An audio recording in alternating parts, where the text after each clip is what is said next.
We'll be live. Hello. Hello. Hello. Hi, everyone. How are you? Oh my gosh. Well, I had the best time with you in the pre-show talking about some recent, I don't even know how to describe it.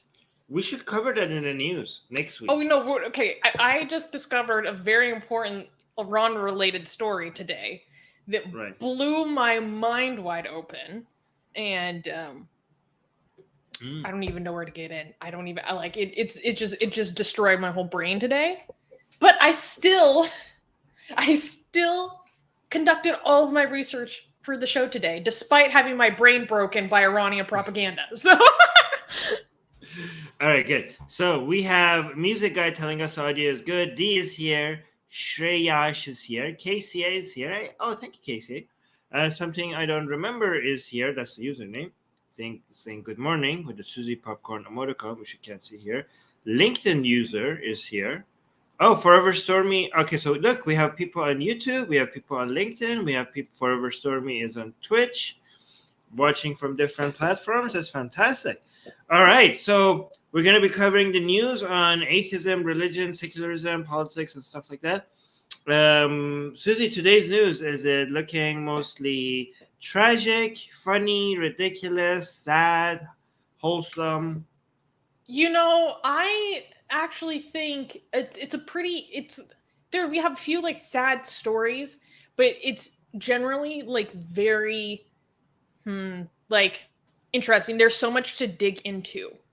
So, and a lot of it is just about stuff that's ridiculous. So I always love a good opportunity to talk about the type of ridiculousness that can only come from religion. So is it like, what countries are we covering today mostly? Oh my gosh, we got a lot of news in India, a lot of news in Iran.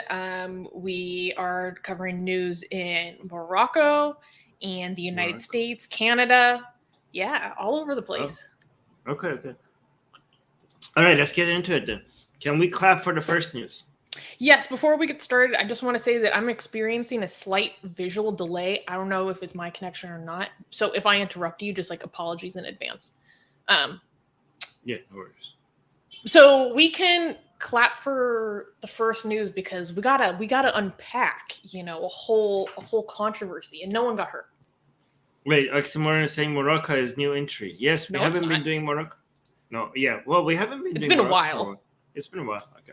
No, wait. We have talked about Morocco during Ramadan this year. Anyways. Only Susanna thinks during Ramadan. Okay. Like, your mindset has shifted to Islamic calendar, Susie. What's happening to you? Come back to us. No, it's because there were Moroccans getting arrested for eating during Ramadan. That's why. Oh, yeah. Okay. I thought you just winking. I just think you. I now measure time by the Islamic calendar. Yeah, that's what I thought. All right. All right. Oh, my God. In Muharram, you wouldn't believe what happened. All right.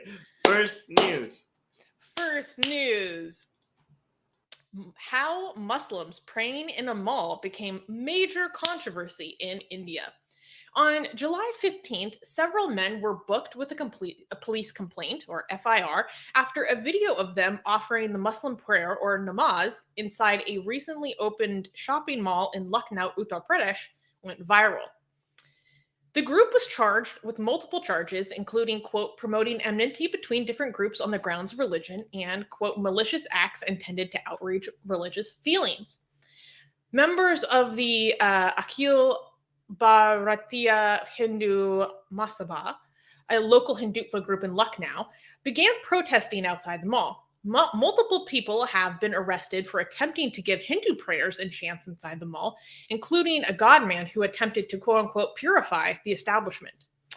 The right-wing outfits also alleged that the mall employed 70% Muslim men and 30% Hindu women, constituting a love jihad plot.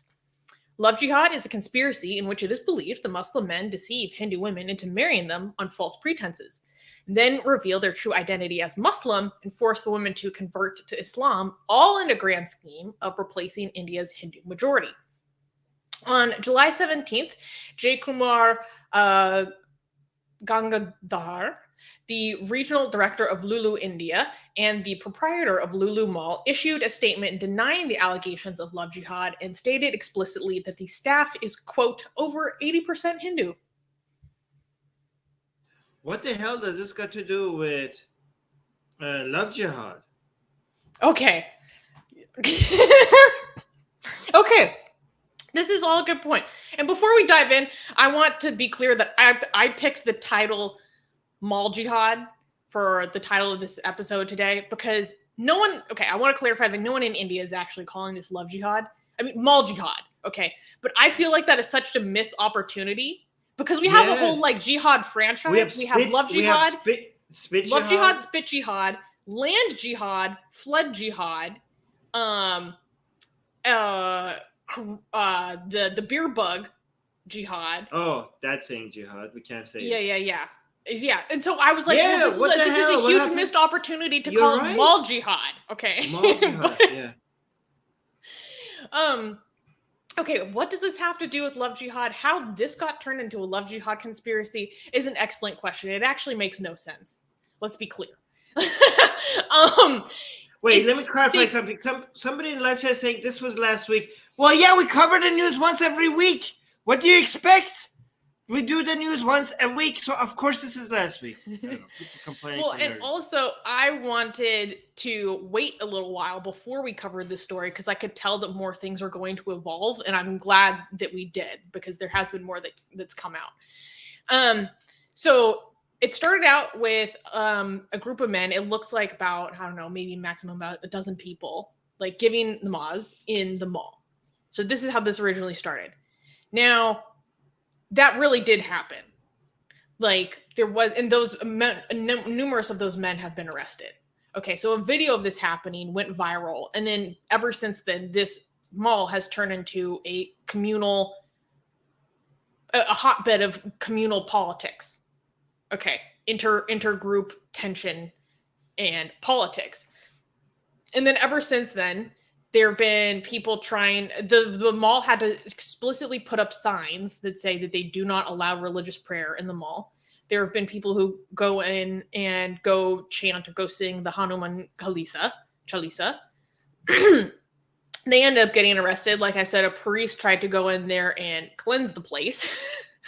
But then it turned into a love jihad conspiracy because the right-wing groups who were protesting, over 200 people showed up to protest this mall after the initial video went viral. They somehow got this idea that the mall disproportionately hires Muslim men, and then the remaining minority are Hindu women, basically putting them in a concentrated environment to expose them to love jihad. Okay, basically like get all these Hindu women surrounded by these Muslim men where they're just, ducks for the taking. That's kind of the attitude.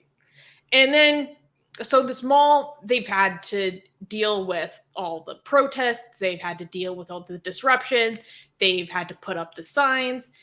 They issued a statement about this whole problem, and they were basically saying, Lulu Mall does not have any problems with people on the basis of any protected group, caste, religion, blah, blah, blah. We don't permit this kind of conduct. And then they explicitly state that their staff are over 80% Hindu. Now, personally, out of everything in this story, that kind of stood out to me the most. The mall clarified that they hire their staff, the makeup of their employees is like 80% Hindu.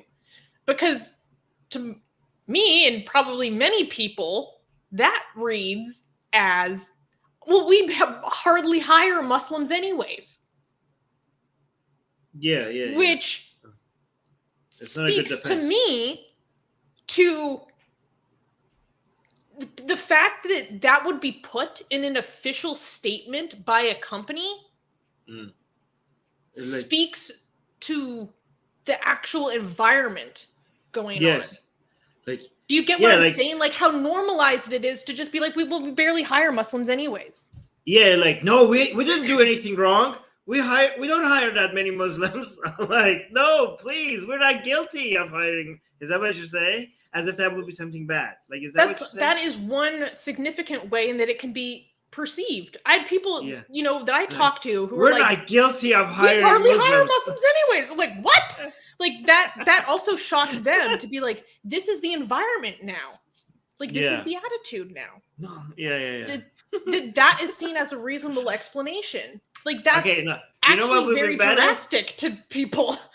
You know what would have been badass? They're like, we hire 80% Hindu, 80% Hindu women, and 20% Muslim men. Okay? Get it right. We get the ratio. Like, why would we have more men than women? If you want to do love jihad, we do love jihad properly. Okay? We have to make less men than women available. Okay? Like, why would they do that? Like, yeah, if you had control, if you wanted to do proper love jihad, right, you make very few men available. Oh, maybe they think like they're doing it by force. I don't know how this works. But anyways. Of course they think that they're doing it by force. Yeah, of course. So maybe they need the numbers so that the women are this turning into a gangbang situation. No, okay, so people are pointing out that, well, the ratio makes sense to say that the staff is 80% Hindu because that's representative of the population of India. That's not my problem. Yes. Like, imagine if a company was like, oh, well, we hire 80% white people, so, like, stop the controversy. We hardly hire black people. Like, that's what I'm getting at, how shocking that is. Okay, but maybe they're not saying that. Maybe just saying what Vicious is saying. Like, here, like, maybe they're saying, look, the percentages reflect, like, we're not discriminating against any group because the percentages reflect what the actual percentages are. Like, we're neither discriminating against or for Muslims or Hindus because the percentages reflect what the averages are in that. This is a charitable take. The statement doesn't talk about how this is like. I'm just trying to give you a charitable take, an alternative. Okay, here's my charitable take. Here's my charitable take. Okay, because I'm also thinking from the other perspective of like marketing and PR and that kind of thing. Okay, Armin, this is a question to you. Do you think when the center of your controversy is disproportionate employment of one protected group at the expense of another, okay, when that's the question at hand, is it appropriate to explicitly state the religious group makeup of your staff?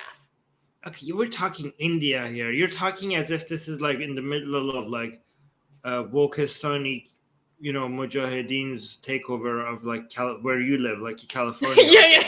Like, you're applying standards that is like too far to the other side. You know what I mean? Like, I don't know. This is like you're doing imperialist minds. You're forcing your mindset upon India. Your standard in California. Like, okay, I don't think that's no, Armin. It's exactly the opposite. If that is the standard that I'm used to, then me not applying that standard would be bigotry, because I'm not going to lower my expectations.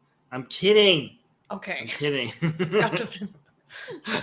got to. Okay, Susie. Jesus, chill. All right. I'm getting like heated today. I'm actually more interested in the fact that malls are becoming a battleground for religion. Like malls, like okay, sure. Like, I don't know, do theme parks next. Wait, does India have theme parks? Probably. Of course. Okay. It's a huge country. So, okay, here's something I did want to touch on though. So, Akash, I'm sorry, I pronounced that wrong. Says, this actually happened in my city. It was new and it was a new and exciting mall, but the radicals from both sides screwed up the fun. And the user named something I don't remember is saying, frankly, they do namaz everywhere, even on railway platforms, blocking the human traffic. Okay, so one point I did want to touch on is the fact that if I was in this mall and I did actually see this original incident, like, I would be extremely uncomfortable.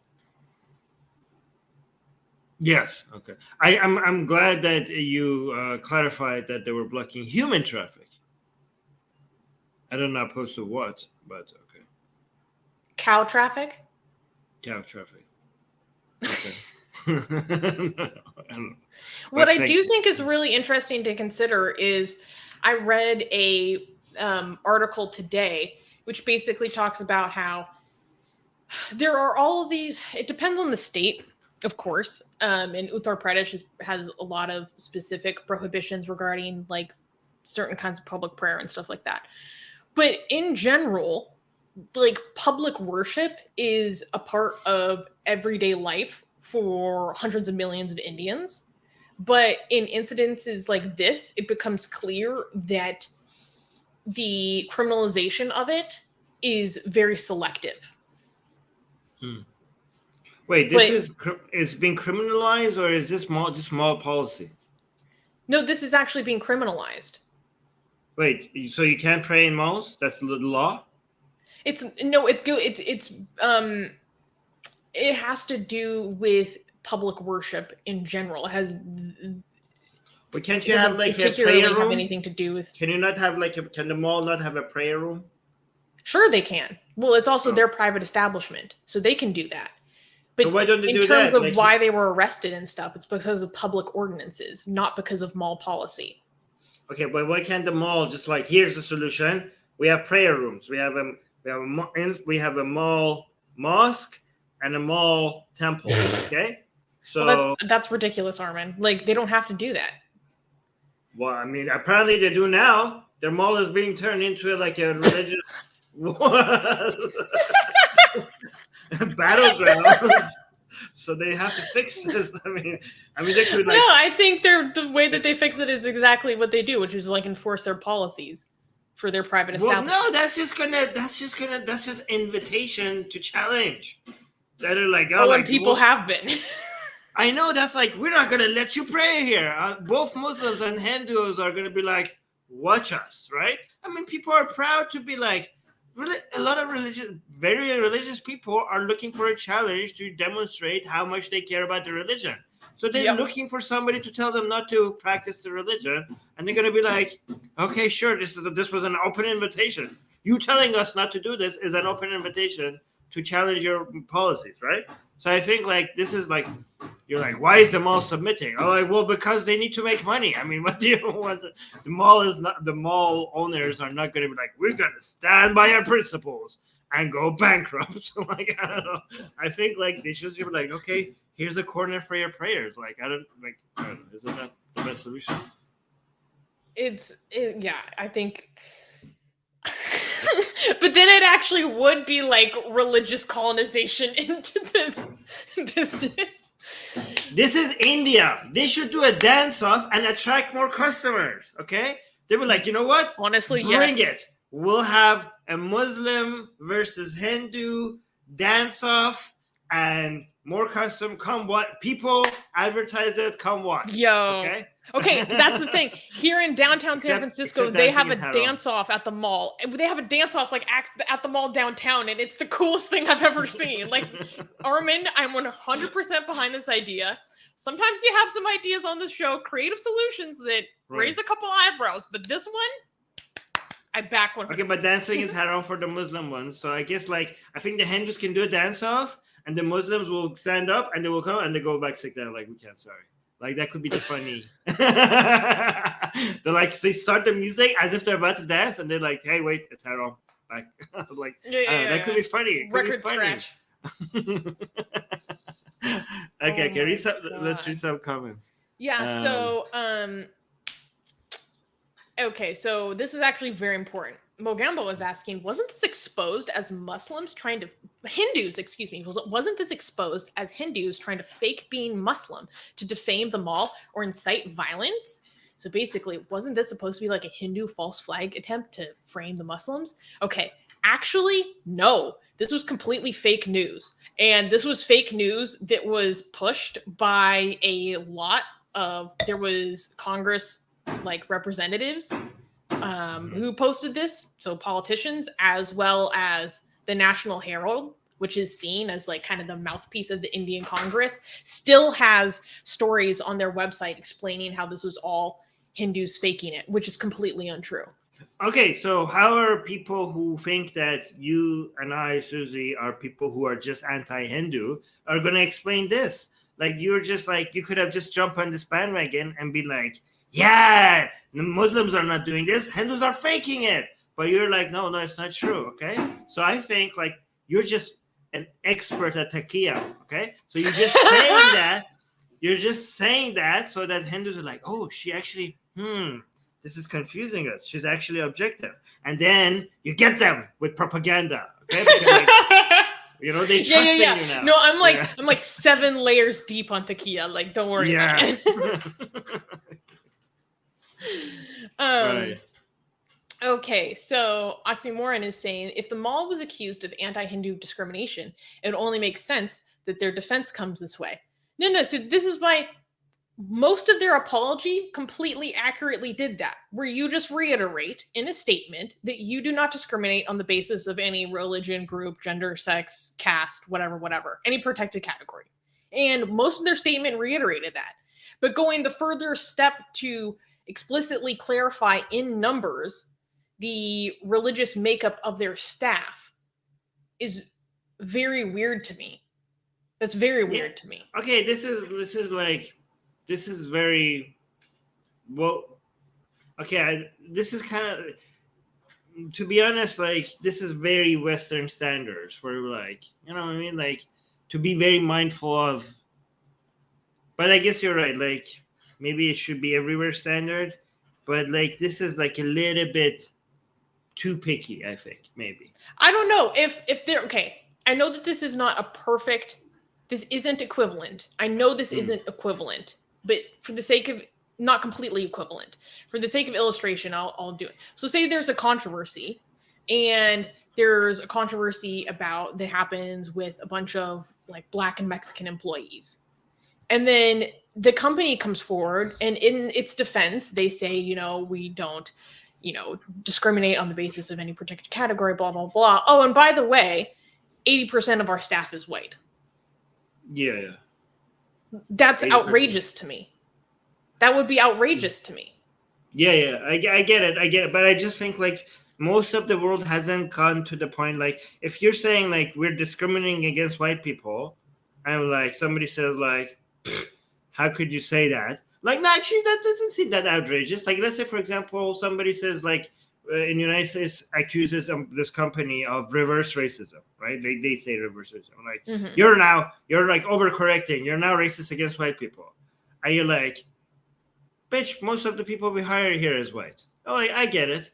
Like, for example, actually, even in the United States, people say that.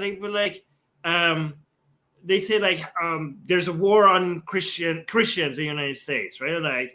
Like all your presidents have been Christian, even like, so. That would be like, or all, like most of your presidents have been white.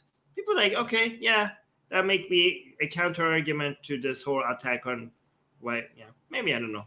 Maybe I'm overthinking. I see what you mean, but at the same time, when you're bringing forward the like makeup, the demographic makeup of your staff to basically say we didn't do anything wrong.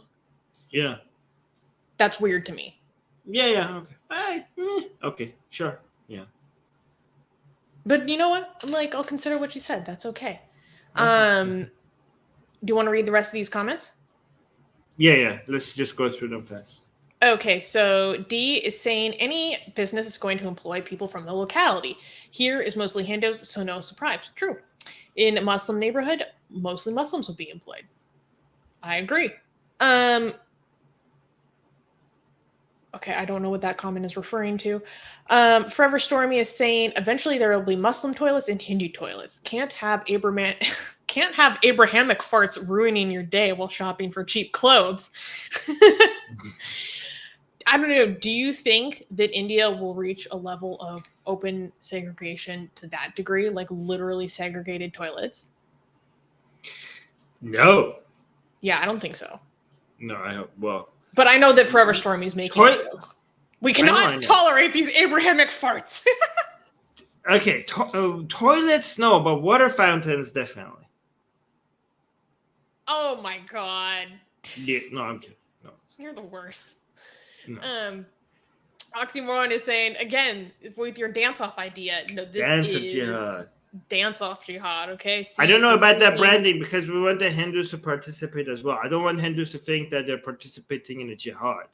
So they need to like no, thank you. Like, you know what I mean? So we need to have a better name. Maybe that could be the branding for the Islamic side. Yeah. Okay. And Bengali Hindu is saying Congress, meaning the Indian Congress, the opposition party, one of the opposition parties, will lose more Hindu votes because of these propagandas. Unfortunately, progressives will not understand it. Yeah. It's very weird in India when you say Congress, you're referring to only one side. People who don't know about India, they're going to be like, they think like you're talking about the entirety, like Congress, like in other countries, when you say Congress, you're talking about all parties. In India, when you say Congress, you're talking about, only one side. Yeah. Which is weird. Yeah. So we have to clarify that, I guess, every time we say Congress. Yeah. Cool. So that was it. Let's go to the next news. This is so crazy. This next story is so wild. The pregnant one? Is that the one? Oh, yeah. Oh, okay. This is so dark. I mean, yeah, it's just insidious. I mean. Can we clap? Yeah, we can. I think it's important to talk about. Oh, let me actually deselect the comment. Okay. Next news. Pregnancy patrols and conception registries. Iran's abortion crackdown. Recently, the Iran Ministry of Health started conducting quote-unquote pregnancy patrols and interrupting medical procedures that might affect the fertility of the women undergoing such procedures. With an official and legal permit, these operatives roam the wards of the major hospitals in the country and warn the young women not to go through with a hysterectomy, ovary removal, and other similar procedures, regardless of the reason. The health ministry also announced last month that, quote, aiding and abetting abortions will be considered a criminal offense.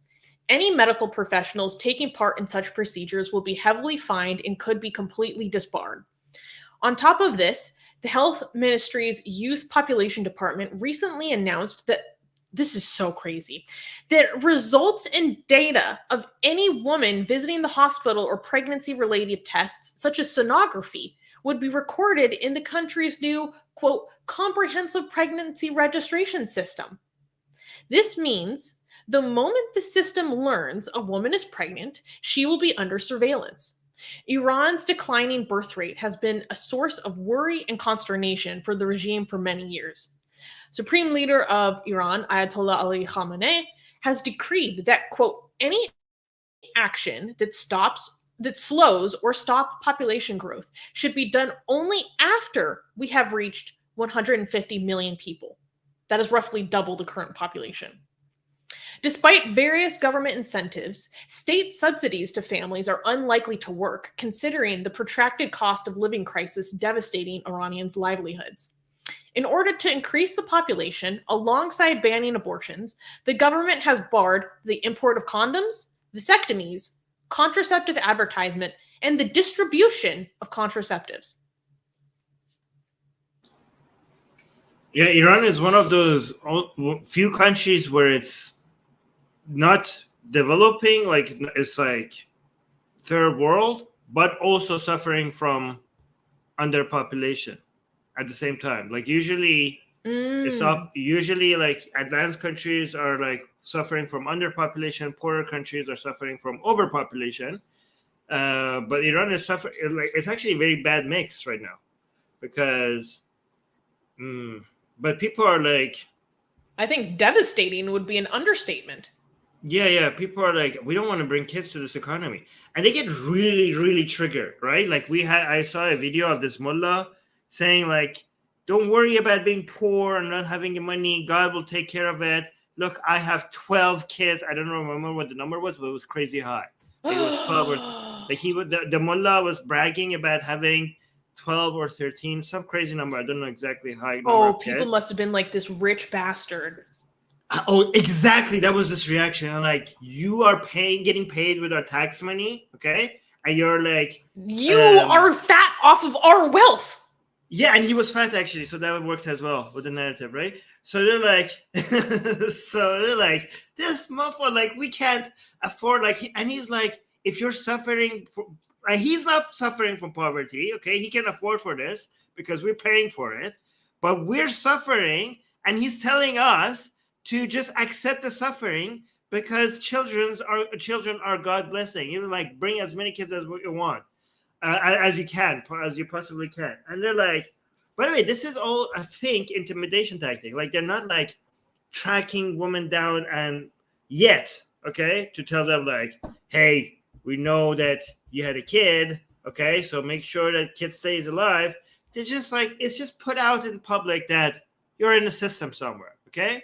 So just like, it's just like some level of introducing some level of paranoia, okay? That like, just like we're watching, like it's not like, I don't think it's on an enforcement level yet, but the fact that this is being like, they could also be, I don't know what their official statement is, because I know that they came out and denied a lot of these things, right? So I just wanted to make sure that we actually a lot of this is revealed in documents that were leaked from the government. There was something that was, that's the fact that they're recording these stuff and all. There was part of this that was denied. I don't remember exactly which part. I think the hunting down woman part, like that we're gonna come. They haven't started registration hunting down women yet. The digital registry launched. Digital registry of pregnancies launched. Okay. Yeah. Okay. So I think what they would do is just like, this is just for, like, we're not like trying to intimidate it. This is just for medical record, like, you know what I mean? They are just like, this is just for they're gonna act like this is not in any way a way to punish people who want to go on. Here's what the regime says that this is for. Okay, so they say that they have this pregnancy registry to help to keep track of women's pregnancies, to make sure that they're staying healthy, to make sure that they have access to programs, to make sure that they're hitting their developmental marks, all this stuff. Okay, but one big problem with this narrative is that what happened recently is that they have actively discouraged doctors from offering women many different kinds of screenings, essential prenatal screenings. And to the extent that these prenatal screenings are no longer covered by insurance. Okay? Prenatal screenings are not supposed to be offered by doctors or offered as part of the routine, efforts of monitoring a pregnancy. They're only supposed to be given to women who explicitly ask for them, or like there are extreme medical exceptions, right? And so, and like I said, it's not even covered by insurance anymore. So it'd be hundreds of dollars, thousands of tumans, which would crush a lot of families, right? So this is so that women cannot discover that they have fetal abnormalities and are more likely to carry children to term. They're less likely to abort that fetus, which is ultimately going to mean that Iran is going to have be saddled with a bunch of medically needy children that it cannot care for. Yeah, but also like I was just trying to give the other side, but it's true. Like, you can see that there's so many different things that they're trying to do to make women have more children. And also it's in line with their propaganda. Like they're constantly telling you, they're TV ads, they're like religious people coming out and telling you that like you're supposed to have more children and it's a blessing and it's a religious duty and that we need soldiers in Imam Mahdi's army and all that stuff, right? We need more Muslims, so, and also to the secular people, they try to keep saying how good of an experience it is, how much you're missing if you only have one child, and one child, it's not psychologically good for you to only have one child because they're going to be alone and they need a friend. It's like they keep like trying to push that on people. And people are like, if you want us to have more kids, fix the economy. You know what I mean? Like, why would we? This is bad advice. You know what I mean? In this environment, we shouldn't have more kids. Which is actually, this is why I think Iran has this combination, because in poorer countries, right, the reason why you have more kids is because people have less information available to maintain, to plan their family, right? And also they have less access to the means to control how many kids they have, right? So there's less information and less access, right? But in Iran, you have the combination of the country becoming poorer, but people are still educated and informed. So, so the poverty is stopping, because in poorer country, the poverty means that some poor people should not have kids because it's bad for them to have kids, right? But they just don't have the information or the hindsight or the access. But in Iran, they know because of poverty they shouldn't have kids because they have the information, and also they look for the means to do it. So that combination means the poverty plus the information makes less people be interested in having kids. But it's gonna, to be fair to the mullahs, they need economically, this is going to be bad for Iran, I think, like having but again, people can't make decisions. You can't expect people to be like, for the sake of the economy or for the sake of the country. Like, I have to make decisions based on my life, okay, and my future. And I've never heard of someone being like, I'm having children for the economy. That's what they're asking them to do. Like, do this for, like, we need your kids. Do this for the sake of that too.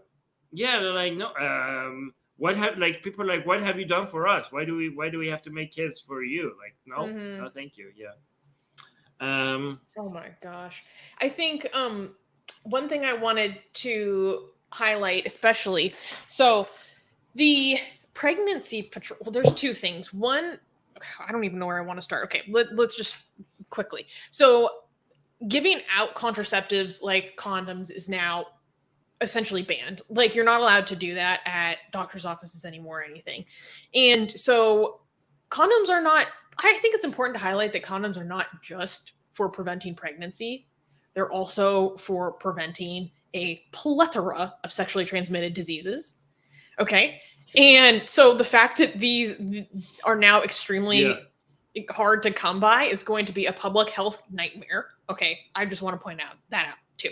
Okay. Also, this is no. They're gonna say their narrative is like the public health nightmare is because of people like us spreading degeneracy in the land.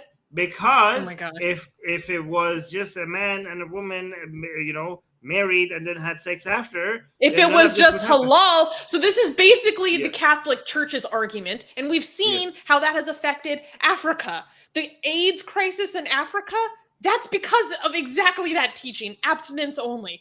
I will go off on that, but I can't even. So, okay. The other thing is that this is not simply a women's rights issue. This is a men's rights issue as well, because men are not allowed to have vasectomies under the age of 35, and they're not allowed to do it without a certain number of children already. Wait, what? Really? Yeah. Yes. Okay. I didn't know that. Yes. So this is not just the government coming down on women. This is if you want to have no more kids, you better have kids. Yeah. Oh my God. Okay. Can they do it? Like, there should be instructions on how to do it yourself at home, no? That's too dangerous. Armin, no, we can't say that on YouTube. Okay, no, never mind. Yeah, okay. No, I'm not serious. Okay, wait, Iranian man. Okay? Protect your balls. We're good.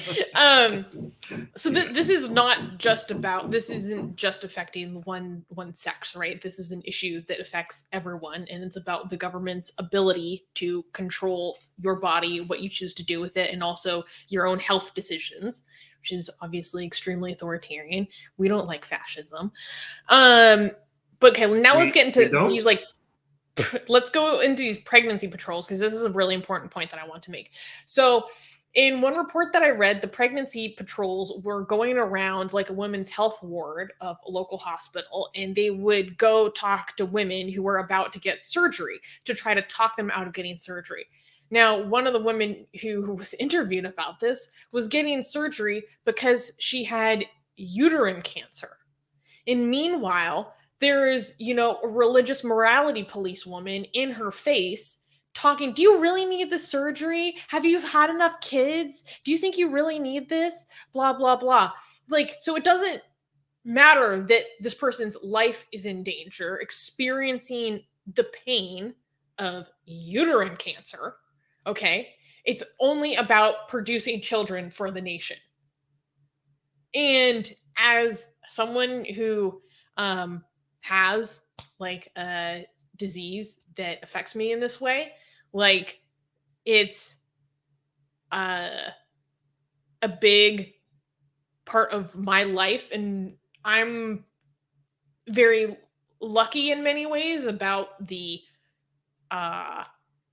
like stage or advancement of my disease, but I just think about all the other women who have what I have, just much worse, and how like I can't explain to people how painful it is, and how most women go years and years and years experiencing this as a chronic everyday part of their life. And finally, I can't stress to you how hard it is to push for surgery. And then just thinking and how emotionally stressful it is. Like Armin could easily say that the most stressful part of my surgery was my emotional stress with the journey. Like the procedure was a cakewalk in comparison to the emotional stress. And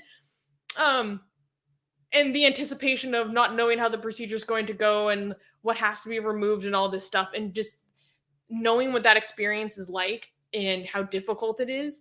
And then to think about if I was going through this, sitting in my surgery ward about to go under, and some freaking religious morality woman came up in my face to then basically castigate me for pursuing this procedure, knowing nothing about the depths of pain that I've gone through because of this. I can't stress to you like how much that gets to me. And the fact that there are women now going through that like right now because of these policies, and how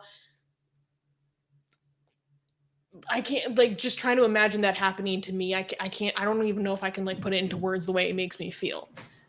Yeah. Well, Susie, as a Shia woman, you have to understand that your uterus is a factory for Imam Mahdi's army. Okay, this is seriously how they see it, right? You can't just like it's not just it's not just something that belongs to you. Okay, this is a tool made by Allah, and it's been you're holding on to it. It doesn't really belong to you, and it is meant to serve a purpose.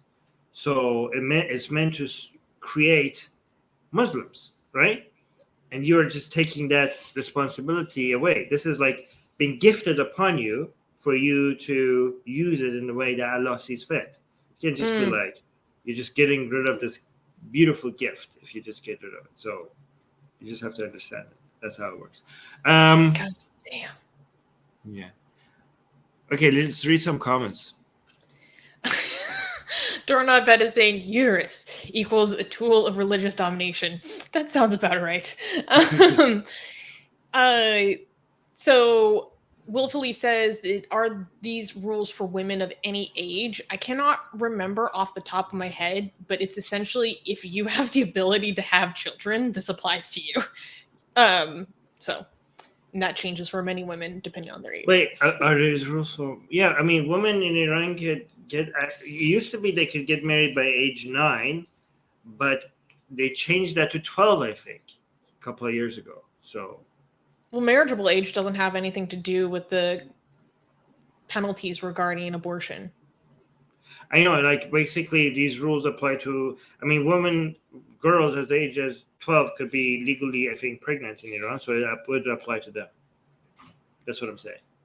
Well, no, the restrictions on abortions apply to everyone because that can happen before you reach marriageable age. Yeah, but that's what I'm saying. Like you could like happen to. I mean, I guess how early can you get pregnant? 9. I mean, it doesn't depends apply to on rules. the case. Like that would be very young if true. Yeah, so I'm just saying it doesn't apply to a woman for any age that could get pregnant. That's what I mean. Yes. Yeah. That's what I mean. Okay. Okay, so this comment did make me laugh though. Forever Stormy is saying this will only lead to an explosion in anal sex. That's what will happen. Mullahs are idiots. Okay, I think based on what Armin communicates to me about the Atheist Republic Persian community, I think that would be all right. No, but that's not. No, Forever Stormy is saying that's not what the mullahs want. Obviously, True.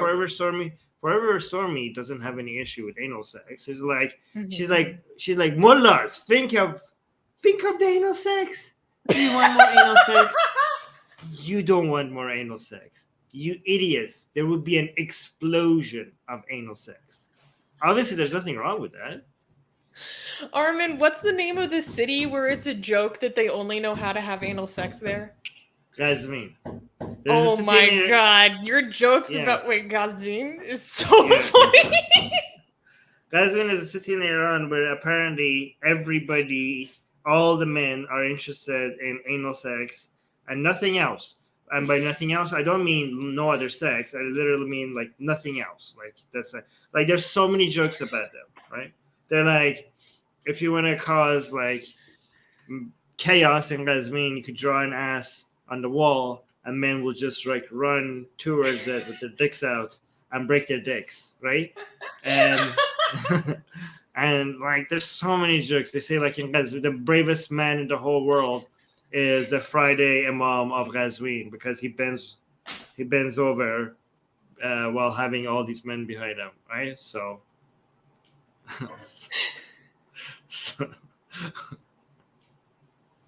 there's so many jokes. Yeah, Gazvin. Adam Rickster is saying I should move to Iran. not just Gazvin. not all of you. There's so many jokes about No, it even says like when they say like are you Gazvini, like sometimes in Iran that means like are you somebody who enjoys anal sex? That's what it means. Oh, like, it's synonymous. Yeah, synonymous. Like, oh, the dude is Gazvini. What they actually mean is like he likes it up the ass. Oh my god. Yeah. Okay. Wait, no, Forever Stormy is asking for one Gazvin joke every week. I should look up some of the jokes. Okay, but now like there are progressives in Iran, okay, so that don't like Ghazvini jokes. They're like, why do you think, like they say that Ghazvini jokes are homophobic? They're like because in Iran a lot of people associate wanting anal sex with being gay and making fun of it as anti-gay. So a lot of times when you make jokes about these, people are like, that's not cool, this is homophobic and stuff like that. Yeah, I don't know. But you definitely could make a joke about it in a homophobic way if it's meant to be pejorative. But there's also nothing wrong with it. No, the thing is that when we are talking about it, we are people who don't associate like wanting anal sex with just being gay. You know what I mean? Like, but people say, well, that's how the society perceives it. And when you make fun of it, the society also perceives it as you making fun of gay people. So you're participating in homophobic behavior. But like, I don't know. I get, it's interesting to see that in Iran we have extremely religious people and also very progressive views have entered the scene. Very, very like progressive. Like this kind of makes sense, I kind of get the point. But they're like we have gotten too far. Like wokeism has entered Iran, like to ridiculous degrees as well. I'm not saying this one is ridiculous. This actually kind of makes sense, but we'll see. Yeah. Like for example, like we have had shows in Persian talking about LGBT rights, and we have had people telling us that we should shut up and take a back seat and let LGBT community speak. You know what I mean? Like how could that's how woke people from Iran that are living under the Islamic Republic and should have more concerns are telling us that when we have a show about LGBT, we should just have LGBT members come and speak and shut up and say nothing. So yeah. Oh my god. So they're going full woke. Some That's of them, so stupid. Yeah. Especially if that's directed towards you or Babak, because you guys are some of the most hardcore LGBT supporters I know. You know what? You know what I should have done? I should have been I should have outwoke them. I'm like, did you just assume that I'm straight? What? Did you just make that decision? Where did you brought that from? I should have hit them back. Tell me, why did you make that assumption? I should have. You got to turn the tables on them. Yeah. Also, did you just assume that I'm a cis man? Yup. Yeah. Did you just make that assumption? I'm not saying I am or not, but you just made that assumption out of nowhere. I should have outwoke them. God damn it. All right. Oh, how the turntables. Yeah. All right, guys. Oh, something I don't remember approves. All right, can we clap for the next news? Yeah, we can clap. There you go. Next news. Framed. Fake love jihad case leads to arrest of Muslim boyfriend. Indian police have recently arrested 2 men in the state of Uttar Pradesh for hiring a woman to falsely accuse a Muslim businessman named Qureshi of love jihad and RAPE. I do not say the R word on YouTube because YouTube hates it, but obviously we know what I'm talking about. Love jihad is a prevalent conspiracy theory in India. This theory alleges that Muslim men coax unsuspecting Hindu women into marriage only to convert them to Islam. Their alleged goal in doing so is to increase the population ratio in favor of Muslims. In 2020, the state of Uttar Pradesh passed the, quote, prohibition of unlawful conversion or of religion ordinance, a decree meant to stamp out, quote unquote, love jihad, but in actuality, it effectively criminalizes interfaith relationships and marriages. One of the arrested men was identified as the district vice president of the BJP Youth Wing organization. Initially, a woman filed a complaint against Qureshi, stating that Qureshi had lured her into believing that they would get married by introducing himself as a Hindu man. Later, she admitted she had lied and was hired by the men from the right-wing outfit. According to the local superintendent of police, the plot to frame Qureshi seems to be an old rivalry related to financial agreements between the parties. So this was a very important story to cover. And first thing I want to say off the bat is that when I was doing research on this story, I did find a lot of discrepancies on the details between what different outlets were reporting.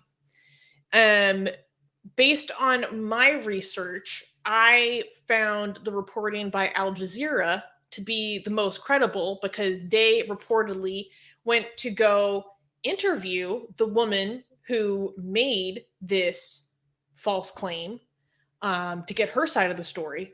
And also their story is more consistent and there's a more consistent through line throughout their reporting. So it made the most sense to me. So I am going to defer to what Al Jazeera reported on this. And if that is different than other sources, like I said, there is discrepancy. So I'm just stating all this for the sake of transparency, that maybe between these discrepancies, some of what I inferred from this news might be incorrect. So that's just a disclaimer. But, okay. So based on what was reported in Al Jazeera, which I found to be the most credible, and again, some of the details are different than what is reported elsewhere. The person who filed the complaint was a woman named Anudeep Kaur, 24-year-old Sikh woman, who was from this Muslim man's neighborhood. And they had been in a relationship at one point in time. And then one day, this woman's father is called to the police station. And he goes to the police station. And he isn't back home for several hours. So, according to this woman, she went to the police station to go find him. And when she was there, she found her father surrounded by a gang of Hindu right-wing goons who basically pressured her. They're like, we're not going to let you go. We're not going to let your father go until you file a complaint against this man. And after over 5 hours of dealing with this group, she finally complied just to get out of the ordeal. And then, based on this interview, according to her, ever since then, she has been trying to raise to the authorities that this is all fake. And it was very interesting because it also went into the personal cost that she paid within her community because of this whole incident. And this accused man ended up spending 9 months in jail over completely made up false BS, all under the accusation. Are they going to pay him something, jihad. or are they going to like compensate the man? Based on everything I've read so far, there's been not a single mention of compensation. Okay, just 9 months of your life for nothing. Just 9 months. At the time, he was even married to a different woman and had a child. And these Hindu right-wing groups came forward saying that she had been forcibly converted by him, and they used old photos of them together on a Facebook profile page, fake Facebook, that had her name as Jannat Qureshi. Because he used to call, when they were in a relationship, he used to call her Jannat, or like Jannah, paradise, heaven. Is the police going to be like, the police just arrest people and put them in jail, like based on how much evidence? Like, it's just like, what's the standard there? Like, just accusations? Well, here's the problem, is that this, and again, it varies state to state, but for Uttar Pradesh, this love jihad ordinance, I know it's not actually called love jihad in the title of the law, but we all know what I'm talking about. This love jihad ordinance has the violation of this law being a non-bailable offense. So you have to sit in jail until you get your day in court. Okay. And the standards are you just get accused and you go to jail? Essentially. By the way, guys, like this guy wasn't even quote unquote guilty. Okay. Imagine if, like, so basically what we're saying, like, you have to understand is like, oh, this was a wrong arrest. As if this all would have been okay if he was arrested for actually converting Hindu woman to Islam. Like, this would have been considered illegitimate. Like, this, like, oh, we're sorry, this was a wrong arrest. But if he actually did convert a Hindu woman to Islam, then this would have been all justified. So yeah, this is a direction where India, well, at least Uttar Pradesh is going, not all of India. No, love jihad or anti-religious conversion ordinances and laws have been passed in 11 of India's 28 states. That's almost a third of the country. Wow. And Uttar Pradesh is the largest state, and most right? populous. And most populous. Yeah, that's what I meant. So I think, yeah, this may affect like a majority of Indians. The majority. I'm not going to back up that assertion. I don't know for sure. I haven't looked it up. Yeah, there's 200 million people in Uttar Pradesh alone. 200 million. So crazy. More than most countries. It's just It's just one of our states, like larger than most countries. Wow. No, the Muslim population of Uttar Pradesh alone is almost the same as the entire population of like Argentina. Really? Okay, wow. I looked it up once. It's crazy. Just the Muslim population. I think one thing I wanted to really talk about with this case and why it's important is because this law just leaves open so many opportunities for people to take out personal vendettas on each other. So I think about how in Pakistan, like, blasphemy laws are weaponized as a means to settle personal disputes and problems. And unfortunately, we've seen more and more of this weaponization of blasphemy in India, especially recently. And then I think of these anti-forced conversion laws as another means with which to pursue taking out personal vendettas against people. Because it's so easy to frame someone under the love jihad laws. It's the This is actually really crazy, and this is really important part of the story. So I'm going to quote the news source. However, unlike other criminal cases in India, the burden of proof does not lie with the prosecution under the love jihad law. The fundamental legal maxim, innocent until proven guilty, does not hold true here. According to the law, this is not in practice. It results this way. This is according to the written words of the law. Proving innocence beyond a reasonable doubt is the responsibility of the person causing the alleged religious conversions and those facilitating it. So it's specifically written into this law is that the burden, it is not innocent until proven guilty.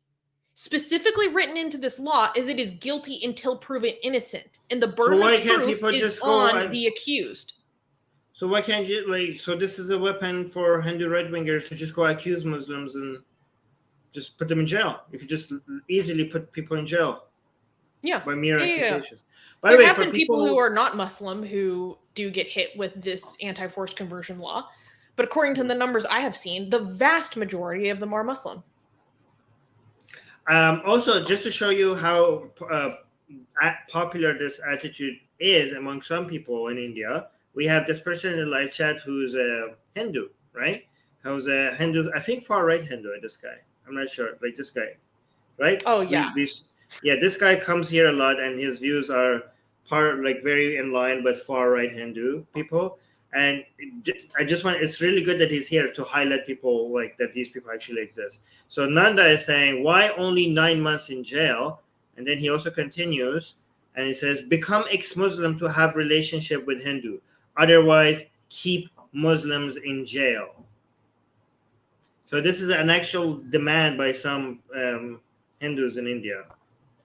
Okay, but there was a man who left Islam for his wife to convert to Hinduism, and the Hindu right-wing gang burnt his house down. Yeah. So it's not going to be good enough to become ex-Muslim. No, because to them, you have the Islamic DNA anyways. People saying very casual demand. Okay, something I don't remember saying. It's the same with rape laws. The laws are still being challenged. Well, I mean, the thing is that India's constitution is superior. I mean, this is unconstitutional based on India's, Oh yeah. Yeah. Okay. So India's constitution is relatively good compared to their state laws, and some of these state laws are obviously against India's constitution. The problem is that it's really difficult to challenge these. It takes you could introduce a law and ruin people's lives for a decade or so until eventually somebody manages to, I don't know if they are even able to challenge this to the Supreme Court and get it removed. It takes ages. Oh, somebody's saying you're both great. Keep doing what you're doing. Love to all. Oh, thank you. Oh, thank you. Appreciate that. That's so nice. Asian America saying India is turning into China and Pakistan. Not yet. Don't give up, guys. Don't give up on India, please. Do not give up on India. We have some other comments here that we should highlight. People saying Pakistan has 200 million people. Yeah. So the state of Uttar Pradesh yeah, the state of Uttar Pradesh in India has almost the same population as this entirety of the country of Pakistan, and Pakistan is one of the most populated countries in the world. So there's that. Okay, so you want to read this one then? Oxymoron is saying the mere accusation of sexual assault by a woman gets a man in jail. These laws are severely abused. He was probably charged with that. He was charged with both, and both were false. Yeah,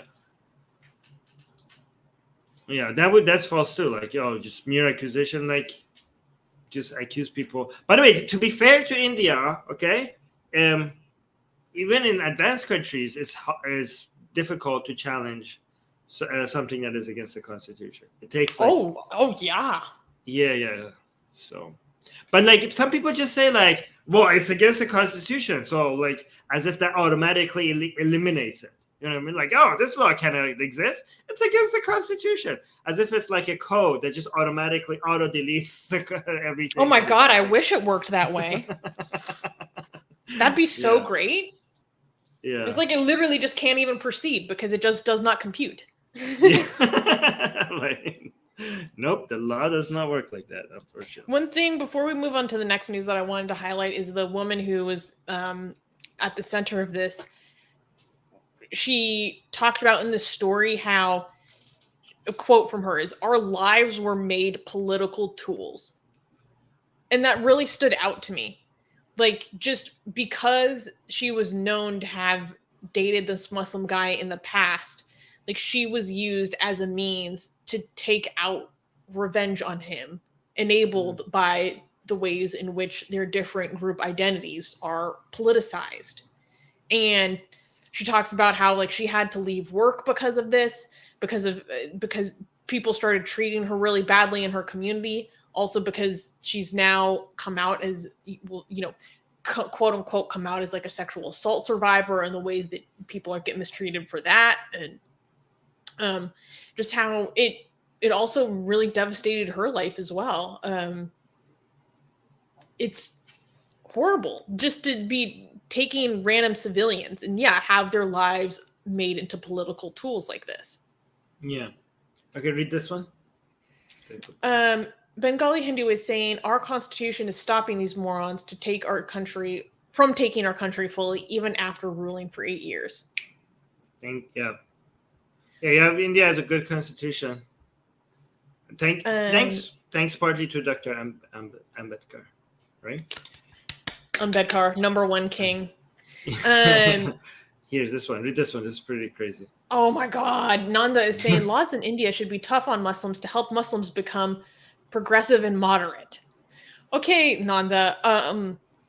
There are so many examples in history in the ways in which this has backfired in the worst ways possible. In fact, maybe defer a little bit to some of what Armin talks about in Iran. Because I think you would get exactly the opposite response. It's the opposite. Even if you're not like a decent human being, which seems like you're not, if you only cared about being anti-Islam, mistreating Muslims increases the faith. Like so, increases the strength of the faith. People become more radical and more Muslim and align with their community more when you mistreat them. If you are actually interested in fighting Islam, the best way to fight Islam is to befriend Muslims, is to treat them as part of the country, not otherize them, not to push them, not to isolate them in their own community, to reach out to them, to share the country with them, to not to treat them like second-class citizens, right? They're not going to. Nobody, like, not that many people are going to leave their ideology because you're like, oh yeah, because like, do you really think like, oh yeah, Islam is wrong, I should become progressive because these people are treating me badly? They're going to be like, they're going to double down. Like, you have no idea. Okay, this is not you about trying to make Muslims progressive. This is you. It's about you hating people and you just want to see them suffer. Okay, you're not a very good person. To say the least, and you just enjoy seeing people that you do not like suffer. You're a bigot, basically. And he also Nanda is also saying right-wingers are bigger supporters of ex-Muslims in India. Okay, well, good thing we're not here tribal here. I don't want that support. Okay, we don't need that. I know some ex-Muslims would want that, but I'm not going to be like, if fascists are supporting me, I'm not going to be pro-fascist because they're supporting me. Okay, like you're like, oh, you should support these fascists. They're supporting you. Well, screw them. I'm trying not to swear because YouTube doesn't like that. But here, let's. Oxymoron is saying, to be fair, love jihad laws look good on paper. Sudden change in name and religion looks suspicious. The problem is that they don't have the data to back up the right wingers' claims. Okay, so first of all, it looks suspicious. The government getting involved in things looking suspicious, especially when it comes to religion. First of all, even if it wasn't religion, government like, this looks suspicious. So it doesn't even look good on paper. This looks suspicious, so we should make it illegal. That is like, you're making a police state. You're involving, it can't be like the government should only get involved if there's a complaint. It cannot just preemptively come in like, okay, something smells fishy here, so we're going to like criminalize this. This is too much government involvement. This is too much government getting involved in people's personal lives, right? This is surveillance state, okay? You can't really like, oh, we need to check everything. This is the arguments, the oxymoron. I'm not accusing you of being a fascist, but this is how fascists eventually get control over people's personal lives. Like, oh, this looks sussy. There's something like that. We just have to, if we don't get involved here and stop this could potentially lead into this harm or that harm. That's not how the law should work. The law should be like, somebody comes and makes a complaint and accuses somebody of committing a harm, and then the government comes and investigates. You can't just come and preemptively make something a crime. And especially when it comes to religion, like this is like obviously anti-secular. So like, you cannot do this because of your religion. As soon as you say like you cannot, so here's the thing: it's secular to say just because it's your religion, that means you can't do this. That's secular, okay?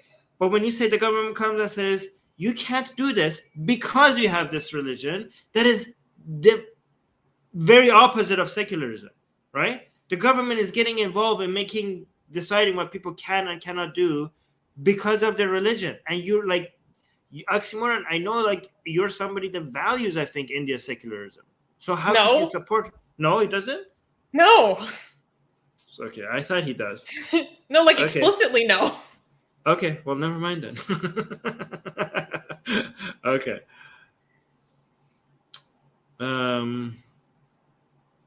It doesn't mention religion on paper. It's literally about people changing their religion. What doesn't mention religion on paper? Because the Uttar Pradesh law is literally called the Prohibition of Conversion by Religion Ordinance. Yeah, maybe. Well, it says not. It's the title. It's not in the body. Is it in the body? I don't know, man.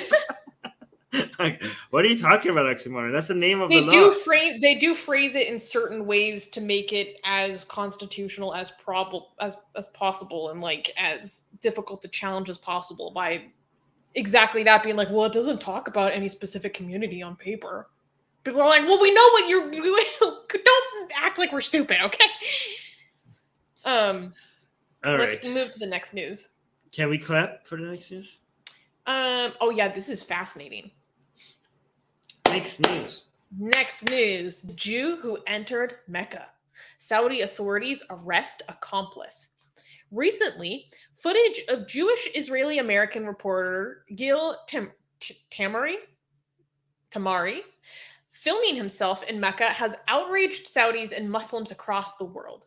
In Saudi Arabia, non-Muslims are strictly prohibited from entering the city known as Islam's most holy site. Tamari made it clear that he intentionally slipped into Mecca. He boasted of being the first Jewish man from Israel to enter the religiously bound city, although he didn't clarify to the driver about his origins during the recording period. Mecca Regional Police Department detained and charged Tamari's driver for alleged complicity in helping the entry of a non-Muslim to the holy site. Esavi Friege, Israel's regional cooperation minister, who is also a Muslim, called the stunt, quote, stupid and harmful to the goal of normalizing ties with the Gulf region. After much condemnation, both the reporter and the Israeli channel that aired the footage posted an apology on Twitter. Tamari knew that what he was doing was illegal, but insisted that he wanted to showcase, quote, a place that is so important to our Muslim brothers and sisters. Wait, so he got arrested. Is this guy like suicidal? Like that sounds very scary. So he didn't get arrested. This Israeli-American reporter went into Saudi Arabia to report on Biden's Middle East trip.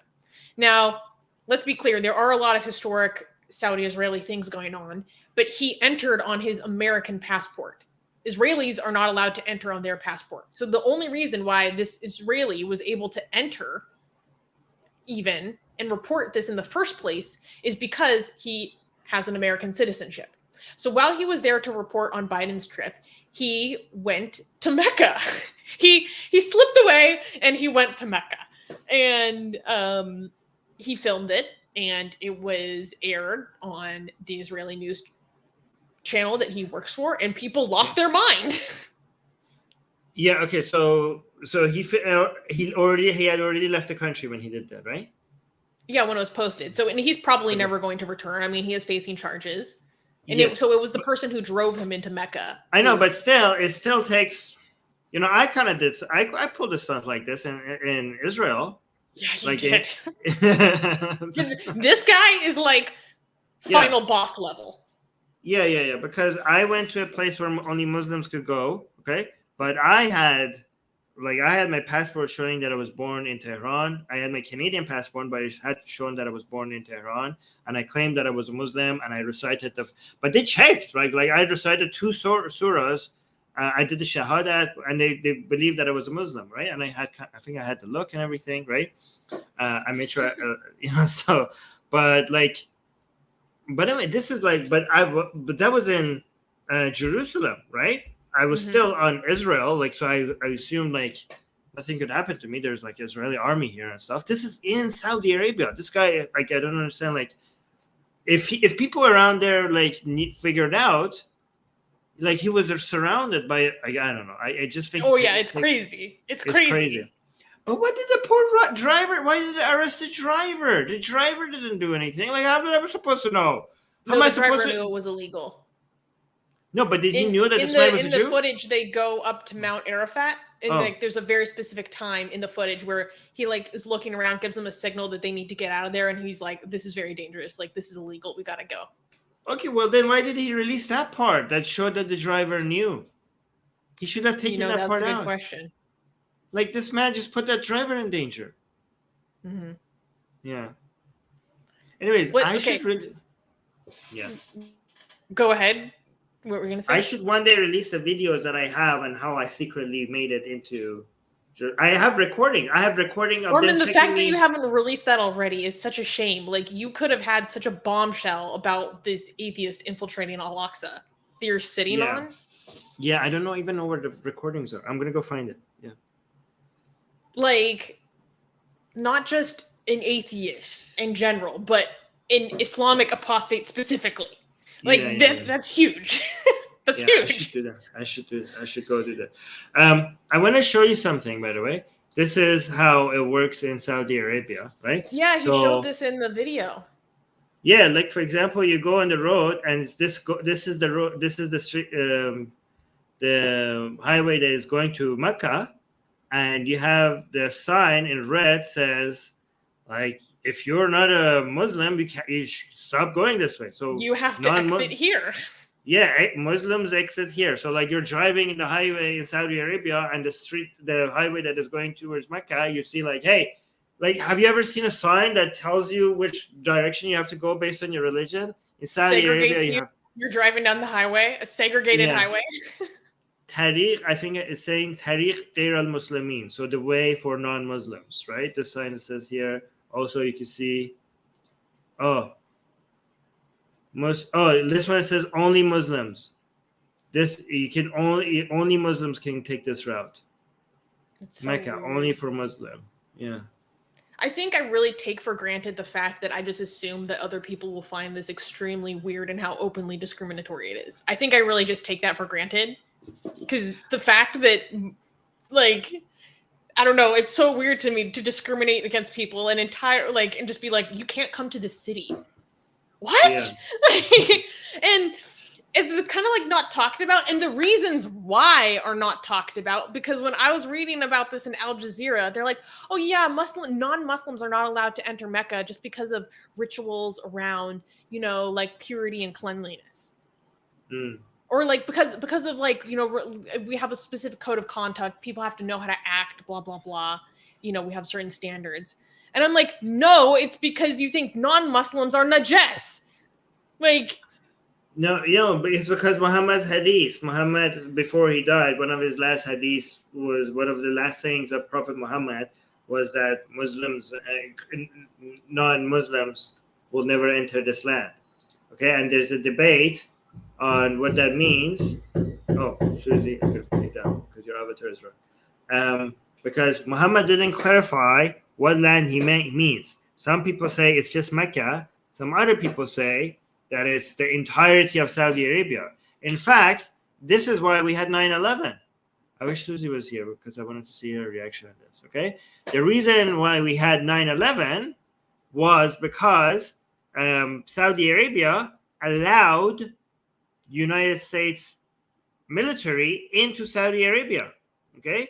And this is what turned Al-Qaeda against Saudi Arabia, and that whole drama, because Al-Qaeda's mission was to fight the Russians in Afghanistan, right? Fight the Soviet Union. But this turned the fact that the Saudi government allowed Americans on Saudi Arabia against this Islamic hadith, like allowing Americans in the holiest place on earth, according to them, turned them their, because they were, so Al-Qaeda was in Afghanistan fighting non-Muslims on Islamic land. They're like, Afghanistan is Muslim land, and these atheists do not belong there. So we're saving Muslim land. And while they were fighting there, because this was such a no-no, back at home, the not a Muslim land, the Muslim land, were all of a sudden just entering Saudi space because of Americans were just coming in and just like chilling in Saudi Arabia because they were attacking Saddam. And they're like, what are you doing? So this turned them against the United States, and that's why we have 9/11. So this whole idea, but again, so their belief is that all of Saudi Arabia is no for non-Muslims, not just Mecca, because Muhammad didn't make it clear. Oh yeah. Wait, we're getting a notification in our live chat that someone just made a donation. Oh. Wait, let me pull up our live chat really quickly. 200 something. Oh, the No Name. Swedish krona, 200 Swedish krona. Well, thank you so much, No Name. That's so sweet of you. Thank you, No Name. That's actually a good reminder to everyone that at Atheist Republic, because we are a nonprofit through YouTube, we have charitable donations, which means that 100% of what you send goes to Atheist Republic. They cover all the transfer costs, and it's a great way to support what we do here. Thank you so much. Yeah, thank you. I appreciate that. And he also he or she sent us a heart. Yeah. Okay, cool. We're almost like, yeah, we almost, how much we have made so far? 1,700 raised. Thank you, everyone. Yeah, it's amazing. Yeah. Okay, can we clap for the next news? Back to India again, eh? Yes. Oh, actually, this is one we can't clap for. Okay. Then next news. Okay, next news. Muslim teen killed in violent assault by Hindu extremists. On July 21st, an 18-year-old teenager known as B, or first initial B Masood, was assaulted and killed in the Indian state of Karnataka by members of right-wing Hindu gangs. At least 8 men associated with the Vishwa Hindu Parishad, or VHP, and the Bajrang Dal were behind this incident. All of them have been arrested. According to Masood's friend Sharif, the discontent started when the victim bought a 3-month-old baby cow. The police were alerted, and they had inquired into the matter to ascertain if Masood had any intentions of slaughtering the calf. On July 19th, a neighbor named Sudhir, a Hindu follower, and Masood had a physical altercation regarding the calf. Sudhir reportedly lured Masood into a secluded spot in the village where Sudhir, together with 7 others, attacked him. Masood was eventually found by a well in critical condition and brought to the hospital, where he succumbed to his injuries 2 days later. So when I first started researching the story, I thought it was just one murder. But there are actually, this is about 3 different murders that happened in Karnataka in 1 week. So what I just read to you is like the starting point, right? And now that's what first happened. And now I want to unpack what happened afterwards. So this Muslim teenager, Masood, was like beaten to death. Okay. And then a few days later, there was a BJP youth leader in the area whose first name was Praveen. And Praveen was closing up his shop one day when out of nowhere, someone comes and slashes his head with a machete. And Praveen, this BJP youth leader, he dies. And people are outraged. There's protests.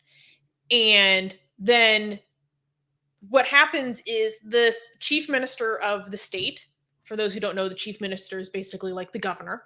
The governor of the state actually goes to the home of the family of Praveen to personally express his condolences and talk about how they're going to have a probe into the incident and all this stuff, and also promise Praveen's family compensation because he's no longer there to provide for the family, right? A few days after the governor goes to visit Praveen's family, a third man named Faisal, Muslim man, is hacked in the street.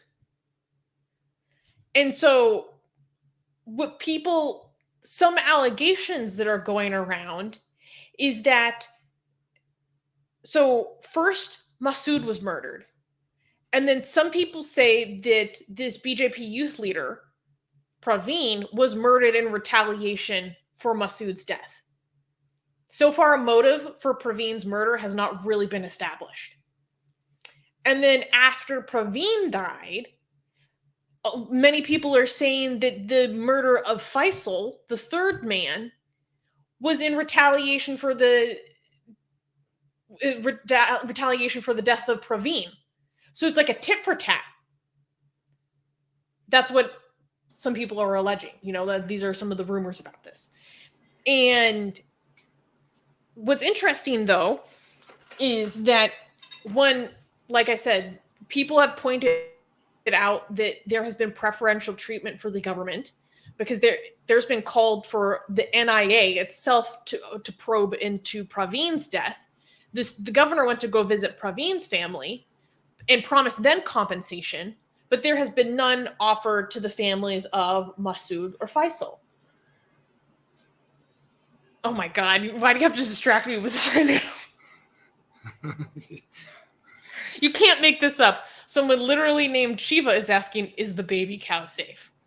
Yeah. Oh Wait, is he? Is she? Sorry. Is he or she? I don't know. There's so many people dying. We want to make sure that at is least the baby cow safe? I can't deal with this. I can't deal with was this. it all for naught, or did they manage to save the baby cow? Oh my God. You're just being cowphobic for not caring about the cow. So what is happening, and what is extremely telling to me is this is extremely telling. Back and forth, these murders, right? For the third murder of Faisal, before he was even declared dead, local BJP groups were circulating rumors that his death was because he was a low caste Shia who married an upper caste Sunni girl. So this was Shia-Sunni conflict. And this rumor that was started by BJP groups, before he was even declared dead, actually began circulating in large newspapers that are supposed to be credible for areas of South India, like the Deccan Herald, repeating this completely untrue, just made up thing. There isn't actually like a Shia community even in this area. He wasn't a Shia. He was buried according to Sunni rites, funeral rites. And so it's just so telling to me that why were they circulating this, that he was dead, and that it was because of Sunnis and Shias before he was even dead. Wait, like really? That seems like there's a distraction happening, like a red herring. They were planning it like this way. By the way, there are multiple requests for arresting the baby cow in the live chat. We should arrest the baby cow. Wait, this is hilarious. Bengali Hindu, arrest the baby cow. I hear another one here. Arrest the cow. Natsen is saying, arrest the cow. Honestly, you guys have a point. I mean, was the cow too young to be held responsible? Yeah, we can't prosecute the cow as an adult.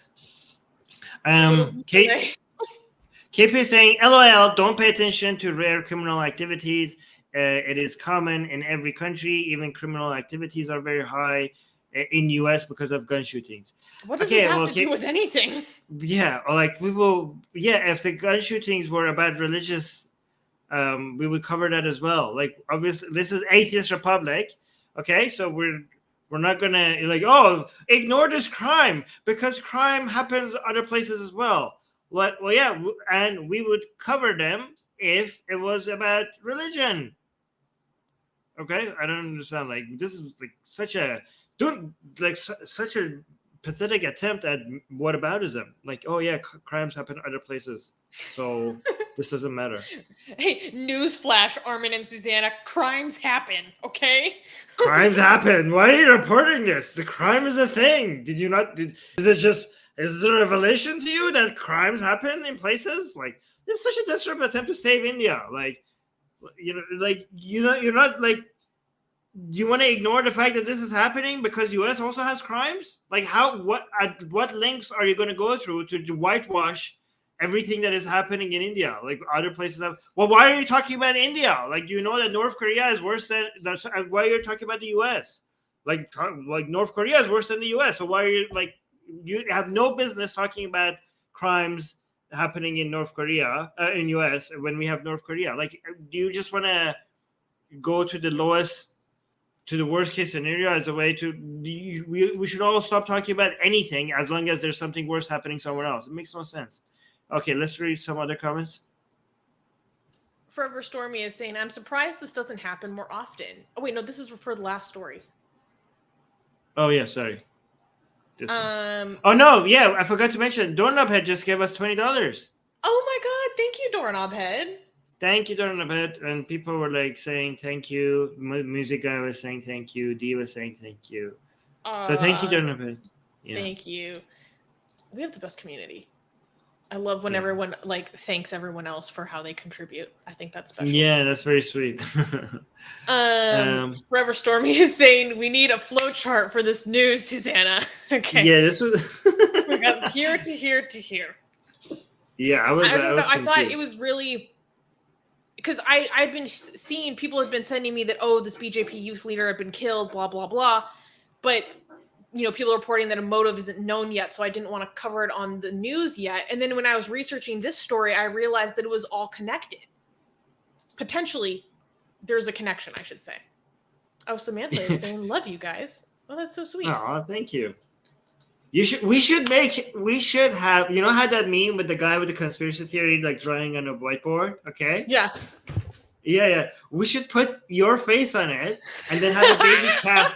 Have a baby cow in the middle of the whiteboard where everything turned connected to the baby cow. Somebody make that meme. Wait, actually, that's so good. No, it has to be me furiously tracking Hindu-Extremists nonsense, but instead of the strings on the wall being, the red strings to connect everything together, they have to be saffron colored. Yeah, wait, let me show people what I'm talking about for people who don't know. Wait. From Always Sunny in Philadelphia. Yeah, Yeah. And then we could have like a baby, like a picture of a baby cow right here. Yeah. Oh God. Well, people died. We shouldn't be laughing. Why are we laughing? People were killed. That's not funny. Oh, this is sad. This is how show, okay? I was just trying to make it emotionally torture you because you were having fun and then I ruined it. Yeah, I know. You do that on purpose all the time. I know. I like to traumatize Susan. She's like, oh, sorry. Well, guys, okay, let me fix this for you. Okay, I know you're feeling guilty right now. Okay. The world is very dark. Okay, and if we can't find a way to make this consumable, okay, then people wouldn't be aware of this. Okay, because people are already stressed out. Okay, and if we just give them bad news, they will just tune out and they wouldn't consume the information that they need to know aware of, right? So we need to add a little bit of like sweet, levity. Yeah. Levity, just like people can actually. Well, and here's the difference: we're not laughing at these people who were killed, yeah, or laughing at their murder or at their expense. We're talking about the story and then other things about the way that we talk about the broader themes. We're not like people died. Like we're not doing that. Yeah, like the absurdity of other aspects to the situation. Yes, anyways, yes. It's called dark humor. Dark humor works. All right. Can we clap for the next thing? Sivnath is saying 50 Shades of Cow. Okay. Can we clap for the next news? Yes, we can. Yes, we can. Next news. Why do the Iranian mullahs hate pets so much? I love this thumbnail of the angry, stressed out Khamenei. So we have to unpack why do the Iranian mullahs hate dogs so much? Because this comes to the attention of a lot of people recently. The Parliament of Iran is on the verge of passing the, quote, Protection of Public Rights Against Animals bill, which outlaws pet ownership without a permit issued by a special committee. This includes the criminalization of owning pets such as dogs, cats, and even crocodiles. Those found in opposition to this law would be subjected to a fine of around $800 USD and be detained. Many conservative Iranian authorities have previously tried to ban dogs altogether. The president of the Iran Veterinary Association, Dr. Payam Mohibi, stated, debates around this bill started more than a decade ago when a group of Iranian MPs tried to promote a law to confiscate all dogs and give them to zoos or leave them in deserts. Okay, I want to reiterate this. Zoo? They were debating whether to confiscate all the dogs and to give them to zoos or just leave them in the desert. Okay. Over the years, they have changed this a couple of times and even discussed corporal punishment for dog owners, but their plan didn't get anywhere. The local police in Tehran recently started a crackdown on citizens who were walking their dogs in public parks as a measure to, quote, protect the safety of the public. Tehran authorities justified their decision to protect and uphold public safety, but the reason is very conservative and ideological. In Islam, dogs are considered to be impure animals, and since the Islamic Revolution of 1979, dogs have been seen as a symbol of westernization.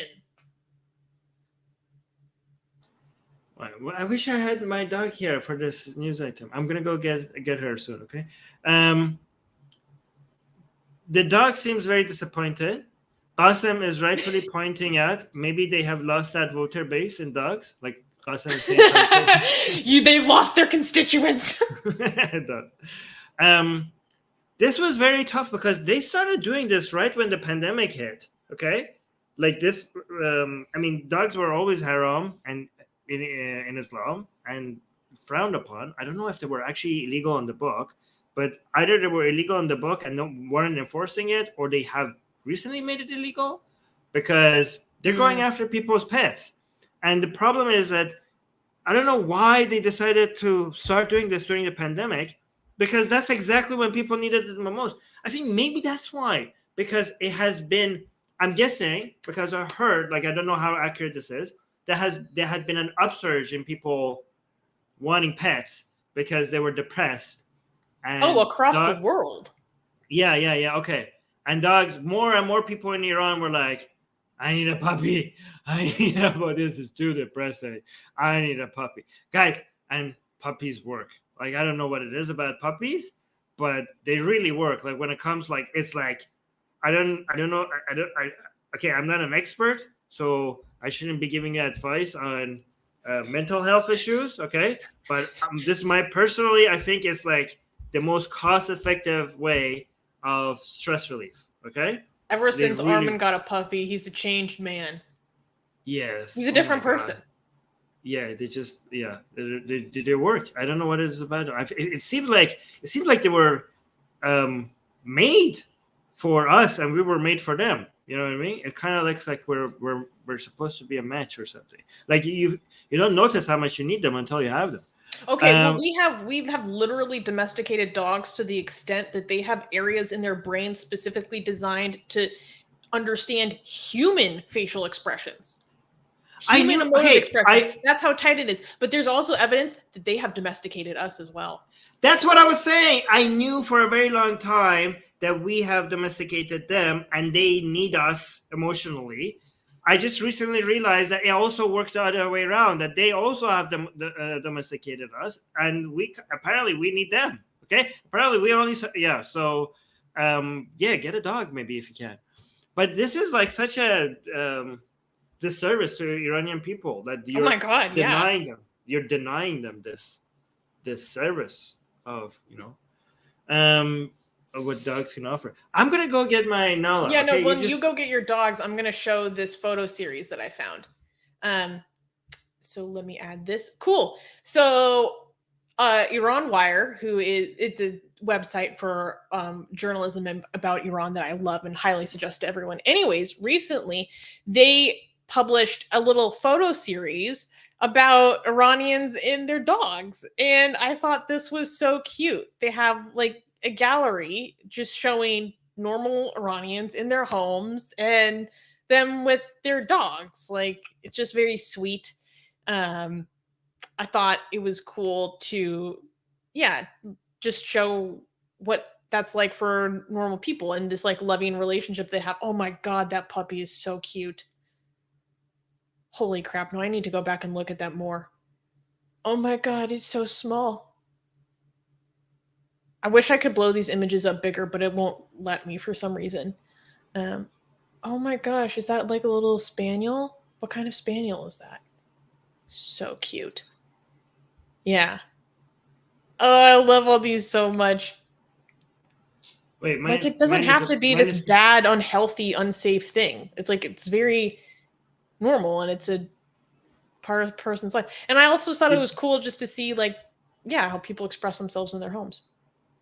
They put alligators next to dogs just so that they could say that they're all unsafe in the law. Yeah, but speaking of Iranians and their dogs. Oh my God. Oh my God. Look at that little belly. Wait, she has like white gloves. Uh-huh. Oh. Those eyes will just kill you. Yay. She's so little. Oh, just some kisses. I like how her belly is like naked because she likes belly rubs. Uh-huh. Oh. Oh my God. Oh, she's giving some kisses. Yeah, Doorknob Head is saying, and now we're all distracted. Honestly, if you're listening to the podcast and you're not watching this on YouTube, you're missing out. Some quality puppy viewing. And also, guys, if you like to see puppies like this on the show, you should definitely like this video. Subscribe to this channel. You get to see more Armin's cute dogs. So I wanted to read a couple of comments. Higgs Boson is saying Iranian people are angry enough. Taking some of their happiness will make more people revolt. I feel like people have like really started to lose. Like you told me that people were getting very defensive and extreme about their animals in Iran. Yeah. I actually, I wanted to also show Islamic hadith, but maybe I shouldn't today.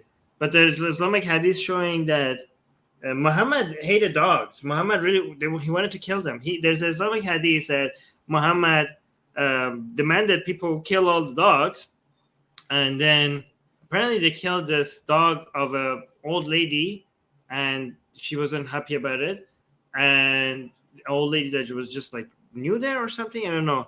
And Muhammad like, okay, fine, don't kill all the dogs, but if you're keeping them for guard and stuff, maybe you can keep them. But he said, but the black ones, kill the black ones. Okay, so that's why some ex-Muslims on purpose, when they go buy dogs, they go buy black dogs because Muhammad hated them the most. But guys, I'm not making this stuff up. Like, I don't know, should I bring up the hadith? Because some people think I'm making this stuff up. Like, that sounds too evil. Like, this is something. No, it's so easy to find. Okay, well, you talk while I find it. Muhammad hadith. Yeah. Okay, so Doorknob Head is saying, do pets growl at mullahs like the guard dogs do to Yahtzees? I can't say the real word because of YouTube in the Kelly's Heroes TV show. You know, I don't know. Gossam is saying, oh, this is really bad. Have you heard about this, Armin?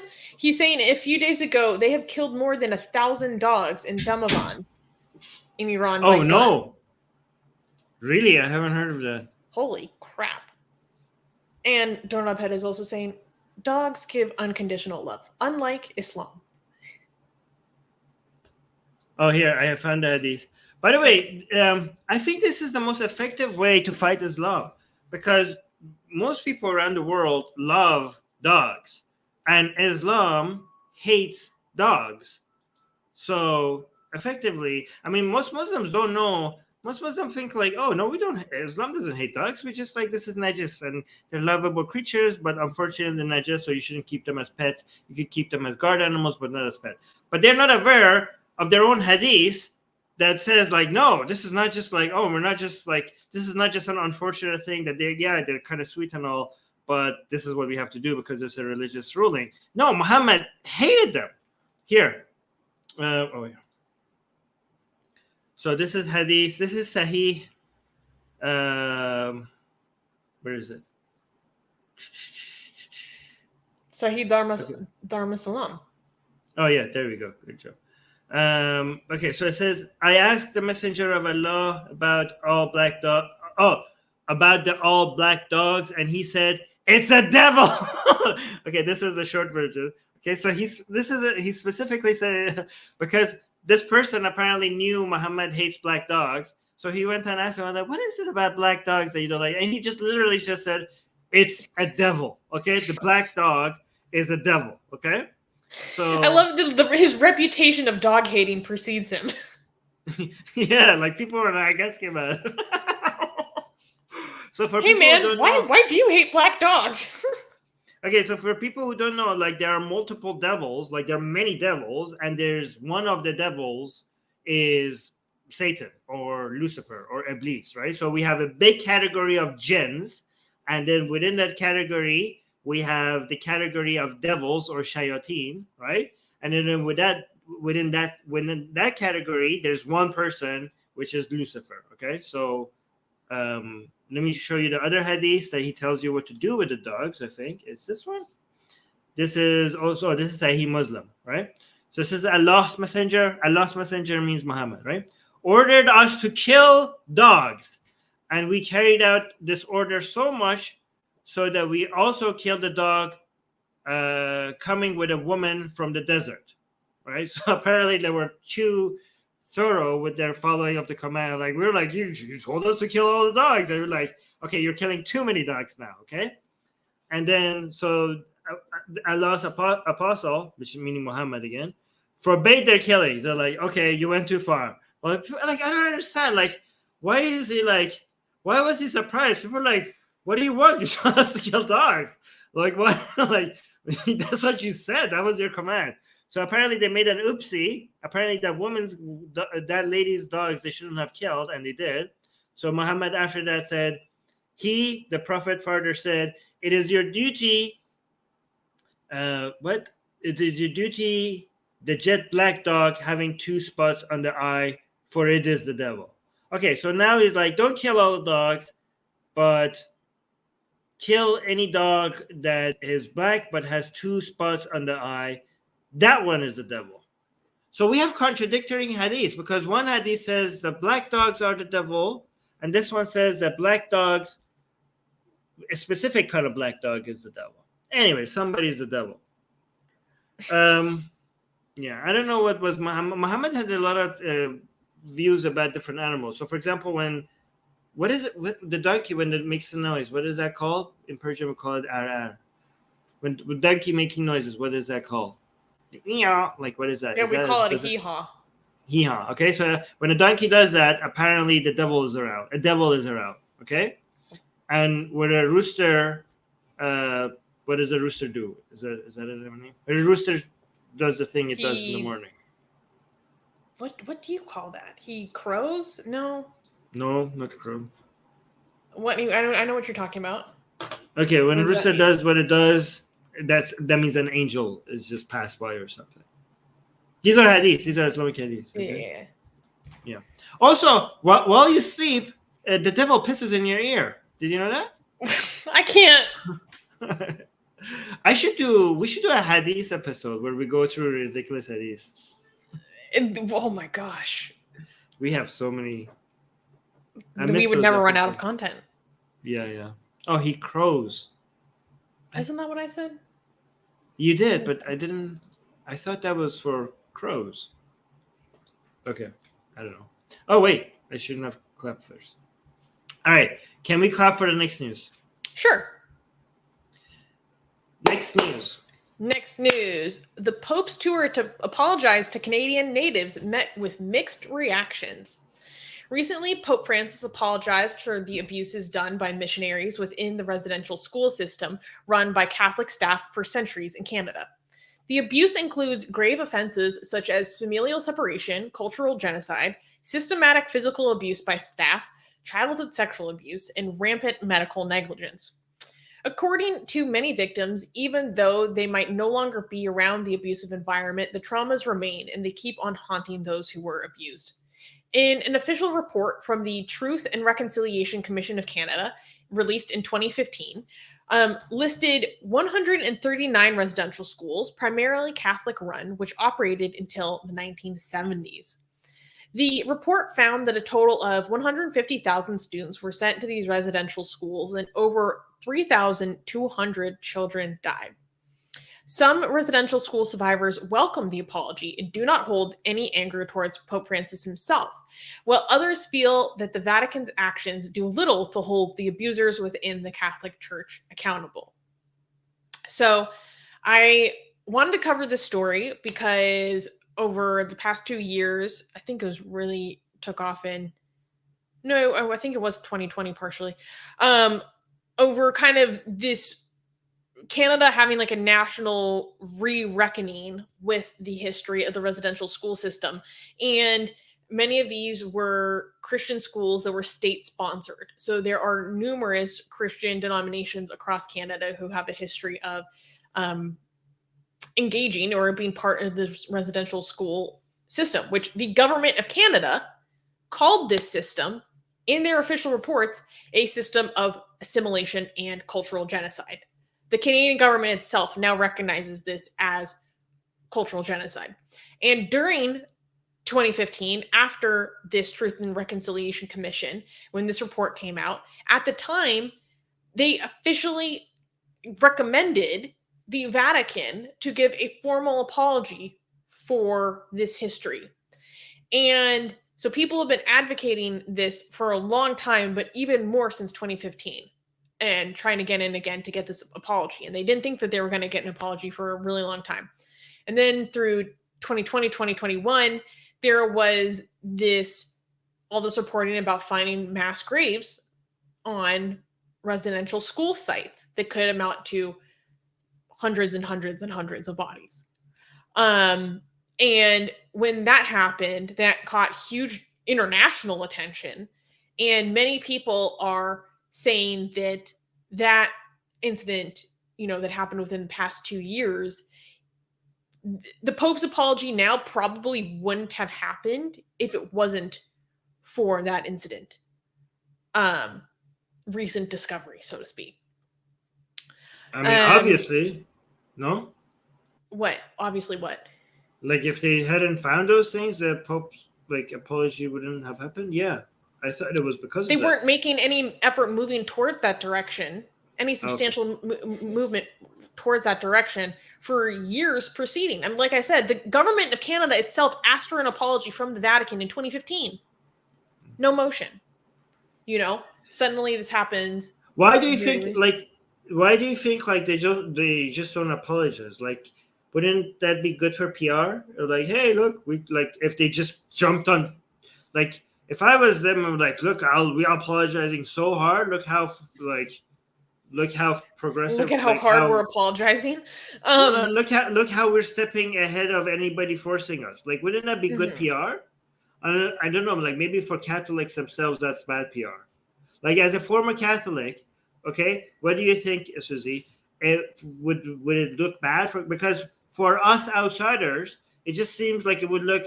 It might look good to outsiders if they just apologize or just came in and made this trip without anybody forcing them, right? But it looks really bad when it seems like they had to do this. But do they not submit to this because to Catholics themselves it looks kind of weak if they do it? So I want to get into a little bit of history. The Catholic Church had essentially no history of making these kind of papal penitences until after World War II. So essentially, I wonder why. Yeah. 1,900 years of history. This has been the norm. Okay. And then after World War II, and especially in the Soviet era, when there was a broader emphasis on human rights, then we started to see a lot more papal apologies that we've never seen before. And is it because of what they? Is it because they took the side of Adolf during World War II? Was that the reason why they were like, okay, we did such an oopsie here that we need to apologize? Among others. Okay. So when it comes to, some people are speculating that the reason why Pope Francis didn't make an apology specifically for this sooner is because he had previously made an apology, done a trip to Latin America, done a trip to the Americas, and specifically already done an apology for the crimes and abuses of colonization. So in some ways, this question has already been, the harms of colonization as facilitated by the Catholic Church in some ways has already been apologized for, but this specific residential school system wasn't being addressed specifically. And a lot of people actually don't like the apology that the Pope gave because he did all these things. He was kissing the hands of the elders. He wore, the war feather headdress as presented to him by elders, which people freaked out over. Yeah. I mean, I can understand why. And, he had all these, he did this tour, it had all these meetings, all these apologies, all the harms, really, meeting with people firsthand, residential school survivors. But people are saying, in the words that you're using, you are not using the words cultural genocide. You are not using the words like Christian assimilation. So you're not labeling what you are apologizing for. When you make an apology, a good apology has a lot of clarity and specificity about what went wrong that you are specifically responsible for, that you are now expressing remorse over, right? So a lot of people found that to be lacking. Oh my gosh. Okay, maybe Armin, you tell me if I am getting offended on behalf of other people. But when I saw Pope Francis wearing this Indian headdress, I was like, this is upsetting to me. Okay, no, I actually think I get it when people say cultural appropriation. Okay, when they go after things that they shouldn't be going, I get the sense now what they were supposed to go after are stuff like this. You know what I mean? Isn't this absurd? Like, yeah, I know. It's kind of like it's basically this is what they were talking about, but they just overdid it. Mm-hmm. This is the ridiculous thing that, or like all things from the left, okay, it had a good start. It was addressing something that was legitimately needed to be addressed, okay, and then sometimes it just went overboard. And this is, can you explain what the problem with this is, Susie, for people who might not get it? Like, okay, the way that this gets to me is I see a man who is literally supposed to embody the perfection of this organization that is responsible for facilitating colonization and genocide of indigenous peoples. Okay, so he's the manifestation of the holiness, the infallibility of that organization and ideology in and of itself, wearing the headdress of one of the most important symbols of power and respect within this community. One of the most revered ways of demonstrating someone's authority and their wisdom is by wearing this dress. So the dress of this people that his organization specifically tried to rid of practices like this, he is now like wearing as he's supposed to be there to apologize for the crimes that his organization committed.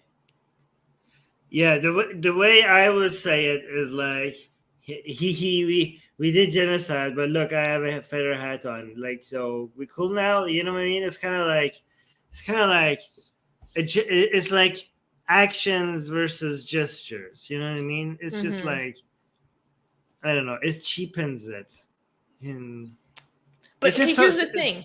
Yeah. Maybe I think I might be having an over leftisty reaction because he didn't just put this on himself. This was specifically given to him by elders. You're not having an over leftist reaction because at least I'm not, because I am, unlike what most leftists would say screw the other guy, native guy who put this on him as well. Yeah, you know what I mean, I'm not like oh, like, you know, respect the natives and like this European, you know, screw the European guy. Oh, well, this is Argentinian, right?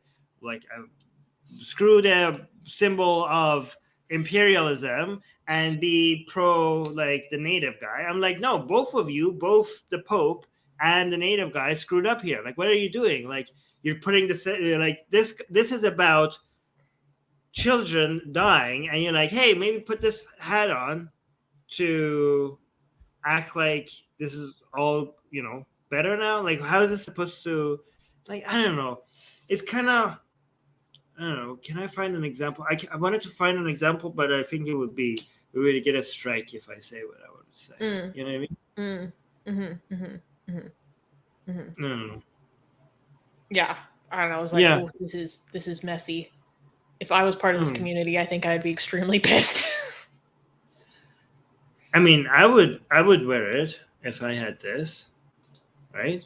But I don't think anyone contends that it is a fantastic headdress. Yeah, you look like a freaking badass. Like, no one is questioning that. Unlike this one, you look like a dork. No, I like that one. No, I don't like this one. What is this? All right. I guess it's just stupid if anybody thinks that this is meant to mean anything. Okay. Oh, completely. If you're putting it on just like, hey, this looks cool, let's see if I look good in it. Okay. Then it would be like, sure. Right. If anybody says that this is cultural appropriation, then put it on even harder. Okay. Because screw them. Okay. But if you think that this is supposed to be fixing anything, maybe the guy was just trying to humiliate him. Like, look, I can make. Actually, I would support it. I would support a native guy if he was trying to do this. Like, you're a bitch now, okay? You screwed up, and we're gonna just make you do things for us. You know, We're gonna make you put tap dance if we want. Yeah, like I could put this hat on you, and you have no choice but to accept it. No, Actually, that not would at be. all. They're like, that would actually, be- we would really like it if you could extradite some like bishops who committed some of these crimes, so we could prosecute them. We would like that very much, Vatican. So that's one thing that people were pointing out. It's like, well, you haven't done this towards people who were part of the residential school system. That would be more substantive. And should I talk about how I read an article today about how the whole mass graves thing is actually fake? Is it actually fake? Is it confirmed? It's not that it's confirmed. It's that the story of the mass graves itself was never really confirmed to begin with. Okay, what is this all about then?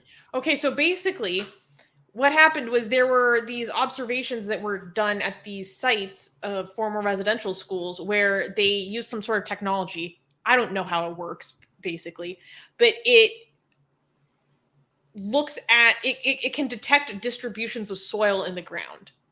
Mm-hmm. And basically they looked at these sites and they found all these disruptions in the soil and said it's possible that these disruptions are bodies. And that became, oh my God, there are mass graves, there are mass unmarked graves of human remains of indigenous children on these residential schools. But there has been no exhuming of bodies. There have been literally no human remains that have been identified. Are you sure about this, Susie? This is blowing my mind. Like, yeah. Why? Okay. So let me make something clear. When I was reading this reporting, no one was denying the numbers found by the Truth and Reconciliation Committee. So no one was denying that there was a system of abuse or that there were literally thousands of children that were killed. They're saying specifically this phenomenon of finding these quote unquote mass graves isn't as solid as people are making it seem. And even indigenous tribes are going to reporters saying, hey, don't call them mass unmarked graves because we haven't identified what these disruptions in the soil are. Experts in this technology say, like, this could be a ditch that was dug 100 years ago. Or maybe even if it was a body, they are are the same properties as the local Catholic cemetery. So it might not even be residential school children that they were trying to hide the bodies of. Could just be a normal cemetery. Or maybe they were marked and the graves deteriorated because they were wood back then.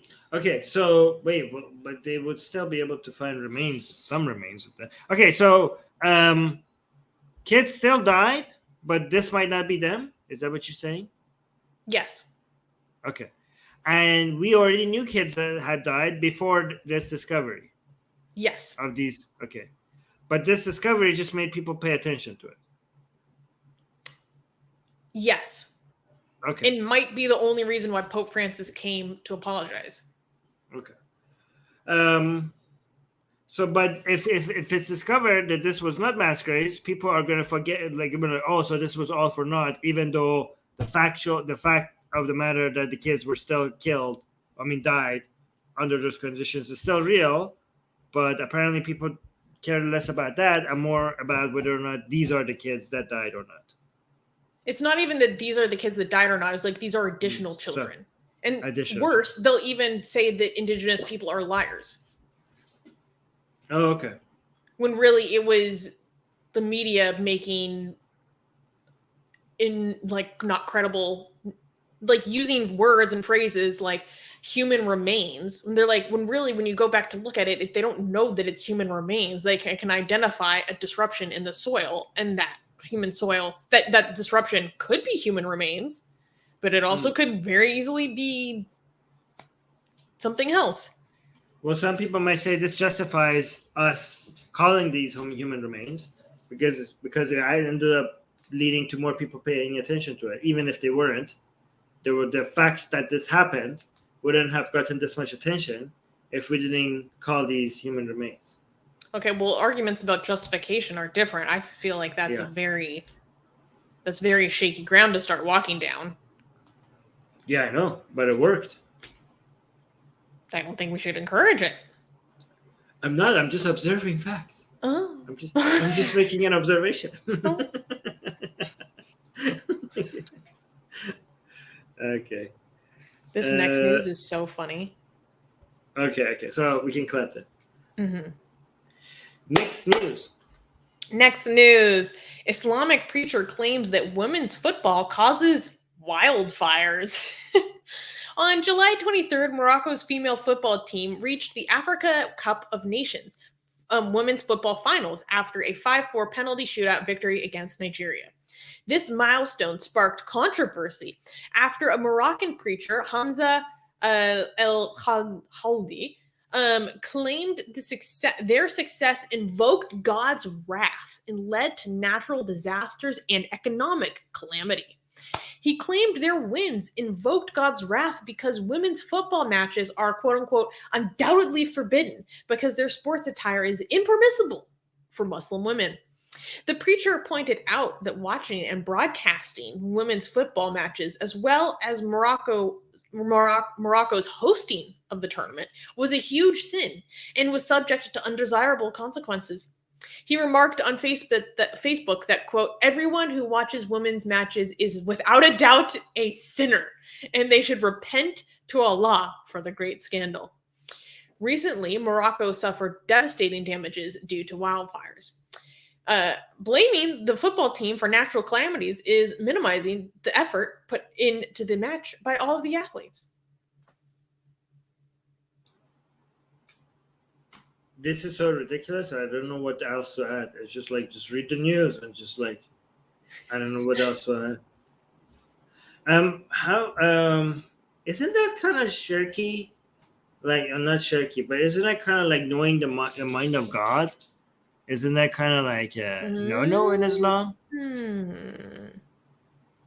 Like claiming to know what God is, hikmah is, like, isn't it like Allahu Alam is supposed to be a thing in Islam where you're like, I don't know what God is. God obviously has a good reason for why he does things, but we mere mortals are not able to make the connection. We just know that it's for a good reason. So how is he claiming that he knows that these wildfires are in response to women's football? This is un-Islamic. This is ridiculous even by Islamic standards.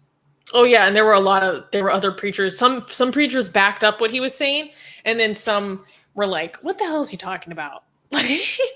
Yeah. See, guys, here's what I want to say. Look, here we don't just take the opportunity to take a dump at Islam, the entirety of Islam. I mean, we do that often, but we're fair. Right here, we're like, this is not even Islamic. Like, come on. This is like, even by Islamic standards, this is ridiculous. Right? So we're very fair here. We are fair to Hindus. We're fair to Muslims. We're fair to, everybody. But also God's, if this is God's hikmah, it sucks. You're like, okay, I don't like these women's soccer, so I'm going to burn the whole country. Like, what is, like, okay, so I don't know what animals Morocco has in its forest, but imagine like cute little babies or whatever animals live there just being roasted alive, and you're like, why? Because these other animals are playing soccer, like, so you have to like suffer, you have to experience this pain. Oh, by the way, the animals who are dying from this heat, in the forest, like, you have to understand that they don't have the soul, so it's not like they're going to be a heaven for them to be like, okay, fine, you had a very miserable death, but now you're in heaven. So no, they just God just decided to roast them alive for something these animals had nothing to do with. Like what is soccer? Like, why are we, like, I don't understand. It's funny. He also blamed the cost of living crisis in Morocco, like the high price of staple goods, like, on female footballers. Right. I guess you're saying, oh, wait, is he like trying to say that he knows what God wants? Well, it's well established what is the guideline for what is permissible for women to wear. So he's saying, well, you guys aren't doing that. Maybe it just seems like a natural Yes, to be like, of course he's going to punish us for that. Okay. Yeah, I mean, guys, to be fair, this Islamically, most Islamic scholars don't say something like this. They say like the way the punishment, like they say this is haram. I mean, look at those legs. I mean, come on, right? I mean, right? So they're showing, and this is haram. Morocco is a more liberal country relative to a lot of other Muslim countries, so they allow stuff like this. But a lot of Muslim ulama don't like it, so they constantly complain about it. Okay, but even the people who complain about it, the understanding is that it's not the far she's gonna burn. Okay, like the God's hikmah, God's wisdom means that she will pay for it in hell. Okay, those legs will be burning. Right, those legs will be on fire for thousands.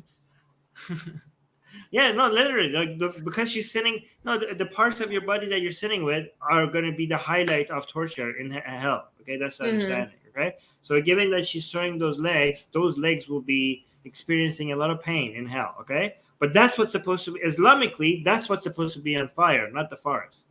Eventually, so yeah, you raise a good point. Yeah. See, I know my Islam more than these so-called mullahs. More than these ulama, I mean. Yeah. PK is saying they need to study about climate change. Well, and Islam, apparently. These Islamic scholars don't even know Islam. They need to study climate change and Islam. Somebody saying, Mega Leech is saying, are you saying her legs are hot? As hot as they are, they would be infinitely more hot in hell. That's what I'm saying.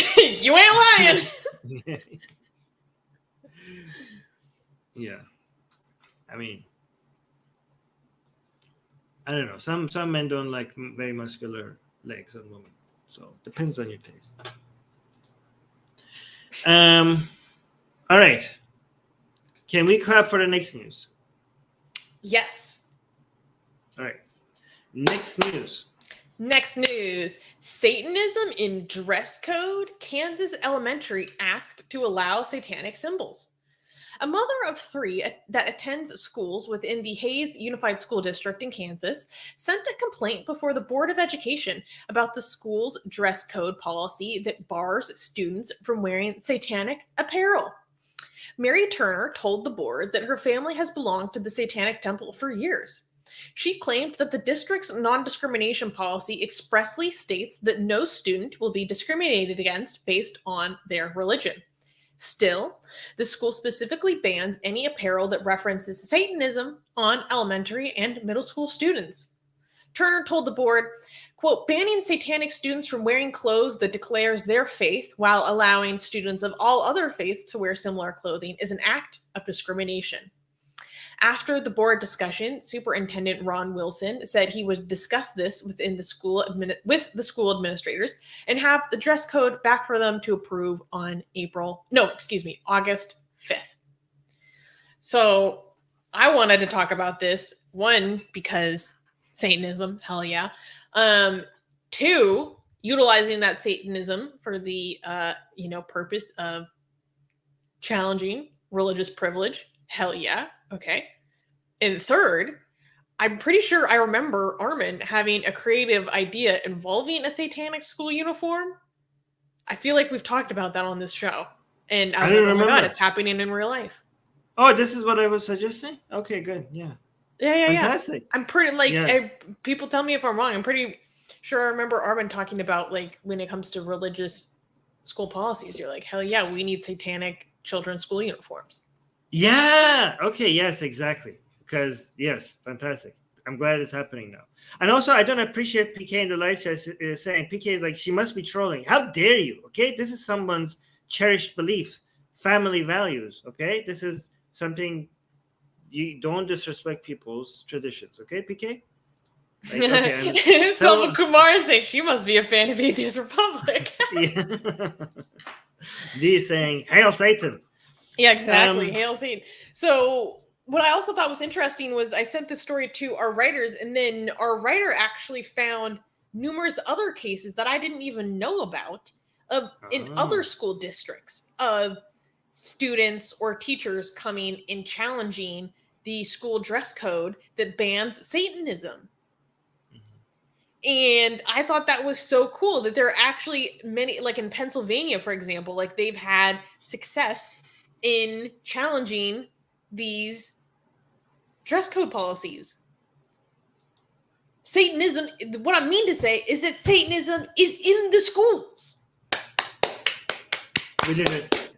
Ladies and gentlemen, we got him. We got him actually, because no, this is what you're supposed to do, okay? When it comes to allowing religion where it doesn't belong, okay? Satanism is the best tool to challenge this, okay? Because we don't want to scare them with Islam. You know why, Susie? Because we're scared of Islam. No, because we're also I don't want it there either. Yeah, I don't want to you want Islam, you want Christianity in schools? Well, here's some Islam. I'm like, no. Actually, no, thank you. Right. And also, flying spaghetti monster doesn't work because people are like, okay, we can tell that this is a joke, okay? But but Christians are afraid of Satanism, and it doesn't harm anybody. So it's just like, spread it everywhere. Can we do this in India? Are people afraid of Satanism in India? No, right? It doesn't work. Unfortunately, the Indian equivalent of Satanism is called Dingoism, and it's where they worship the mighty mouse as their god. But again, that's like the cartoonish. Yes. So people are not going to be worried about it, right? Like it's like a flying spaghetti monster, okay? Mm-hmm. And what they're worried about there is Islam, and we don't want to spread that, right? So unfortunately, we don't have something like this where people, like the dominant religion, is genuinely scared of it. For us, and it's harmless, so we could use it as a way to promote secularism, right? We don't have that alternative in India, right? Mm-hmm. But okay, so Doorknob Head is confirming. You want to read these? Okay, in the live chat. Oh yeah, Doorknob Head is saying that he's wearing satanic apparel right now. True story. Yeah. All right. D is saying this is the brilliance of the Satanic Temple. Exactly. Imran is saying a taste of their own medicine. Perfect. And Doorknob Head is saying this is awesome. I have the Satanic Temple 7 tenets posted at my desk at work. This was after I saw Christians had Christian items at their desk at work. Also, true story. Doorknob Head, you're that's pretty cool. Legend status. I love it.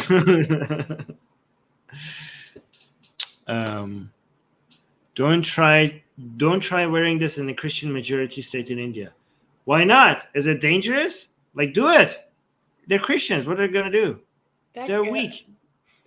Armin. No, I mean they're kind, so that's why they're not gonna hurt you. Okay. Sorry. Okay. Don't encourage people to do risky. Oh yeah, actually it's India. I don't know. Okay, yes, yeah. Okay, never mind. Not a good idea. Don't do these. Don't try these in India. It's India. Oh my god, you might get That's not. That's not good. That's not good. No, either. That's not good. Damn! I keep trying to fix it. I ruin it even more. Yeah. Just ignore. Okay. Another thing. I didn't mean anything. I'm gonna be quiet now. I like this call. I don't even know what I'm saying. Yeah. Satanists have religious sentiments too. Yes. Yeah. Be kind to Satanists. All right. Last news, right? Can we clap for the last news? Yes, this is crazy. Okay. Next news. The broader consequences of Atheist Republic's Indian legal battle. So, guys, I wanted to bring to you today something that one of my Indian lawyer friends, lovely Atheist Republic community member, sent to me. And it is an analysis that someone did of our legal case before the Delhi High Court, and basically why it is significant and some of the broader consequences of it. And I thought this was really interesting to see someone else analyze this, or analyze our case, analyze why it's important. And I actually learned a lot from it, and a very interesting, different perspective, and it gave me a lot more context behind certain things. Armin, you read this today. What did you think of this analysis about our case? Wait, I thought we're not supposed to do commentary on this and just read the It's news. commentary about the analysis. Okay. Well, I don't know what okay, so can you tell people? I'm afraid of giving comments because you told me that there's limitations of what you could say, and I don't know what those limitations are. So we have gotten legal advice on what not to say. Can you tell me? Yeah, basically, we are advised and discouraged from giving our opinion on the case itself directly. So but we're just discussing someone else's analysis of the matter at hand. We're discussing this other person's opinion. Okay, I'm gonna say it was very interesting. Okay, because I don't know what the red lines are and what I could say. Can we just read? Can you just tell me? Can you just tell people? Because I might do an oopsie. You know, when I start talking, I'm not gonna. So our lawyers told us not to say certain things. Okay, and my self control is very limited when it comes to giving my opinions. So I don't know if I should even start talking about it. So maybe can you just tell us what the analysis Okay. Before I get into it, I just want to say thank you to Anonymous who donated $2. That was very kind. I really appreciate it. Thank you to everyone in the live chat who brought that to our attention. Yes. So I thought that this was absolutely fascinating. Honestly, I want to go through and read the whole thing, but I don't think we can. Basically, so it starts off with the byline is Delhi High Court's observations appear to blur the distinction between tolerable content and blasphemy. So for those who are not familiar with our case, I can't even remember the dates anymore. This has been going on for so long. But back over a year ago, someone filed a legal complaint against Twitter. It didn't originally involve us. It was against Twitter, but regarding our content. So basically making the plea to Twitter is like, why are you not taking this down? This is in violation of the law. This is in violation of your responsibilities to fulfill this part of the IT law, et cetera, et cetera. And they were demanding that Twitter remove specific posts that supposedly blaspheme the goddess Kali and other things about Hinduism. And also they wanted our whole account to get banned. And then there were several hearings. In one hearing, Twitter told India, you have to get rid of these tweets. And it wasn't until the next hearing, which happened in March of this year, that Twitter actually followed through on what the court ordered at the previous hearing. And that's when they they removed those 6 tweets from viewing in India. And then 3 days later, coincidentally, without notice, our entire account was banned. Because of blasphemy, did you mention because of the blasphemous charge? Yeah, for alleged derogatory and offensive representations of the goddess Kali. Yeah, so the analysis says that the laws in India that are referred to as blasphemy laws, even though that's not their name, they make it clear that, correct me if I'm wrong about what this article says, that for the Delhi High Court to claim that that law applies to our tweets, they had to show that we had intentionally tried to cause societal distress. Like the court treated it as if the law applies, and this is the Delhi High Court. This is not your just like random small little mom and pop court in the corner of an avenue. The mom and pop court? No, I know what you mean. This is the High Court, Delhi High Court. And they seem to not understand the law, because they treat it as, this is offensive, so this law applies to it, right? However, what they should have done is, like, even though the law in general seems, I don't know if I can say that, even though the law, some people have a problem with the law, right? Even the law, as problematic as it is, still doesn't apply to this, because they haven't even tried to demonstrate or show that this tweet was with the intention of causing the fabric of society to break apart. Like, even if you could show, first of all, the intention was not even to, even if the intention is to offend, which they haven't even demonstrated that would not mean that this law applies to it. Am I, they have to show actually, that that is a pretty good understanding of a huge chunk of this analysis. There we go. That was a pretty good description of what this person is talking about. So basically, I want to read a section of this. So it says it's one thing for a user to complain to Twitter and then go after Twitter legally because they are not complying with their, like user hate speech report that they just filed on their phone, right? So that the court cannot just take the complaint that person makes on face value. So here's a quote from the article. Quote, but the plea needs to be legally tested.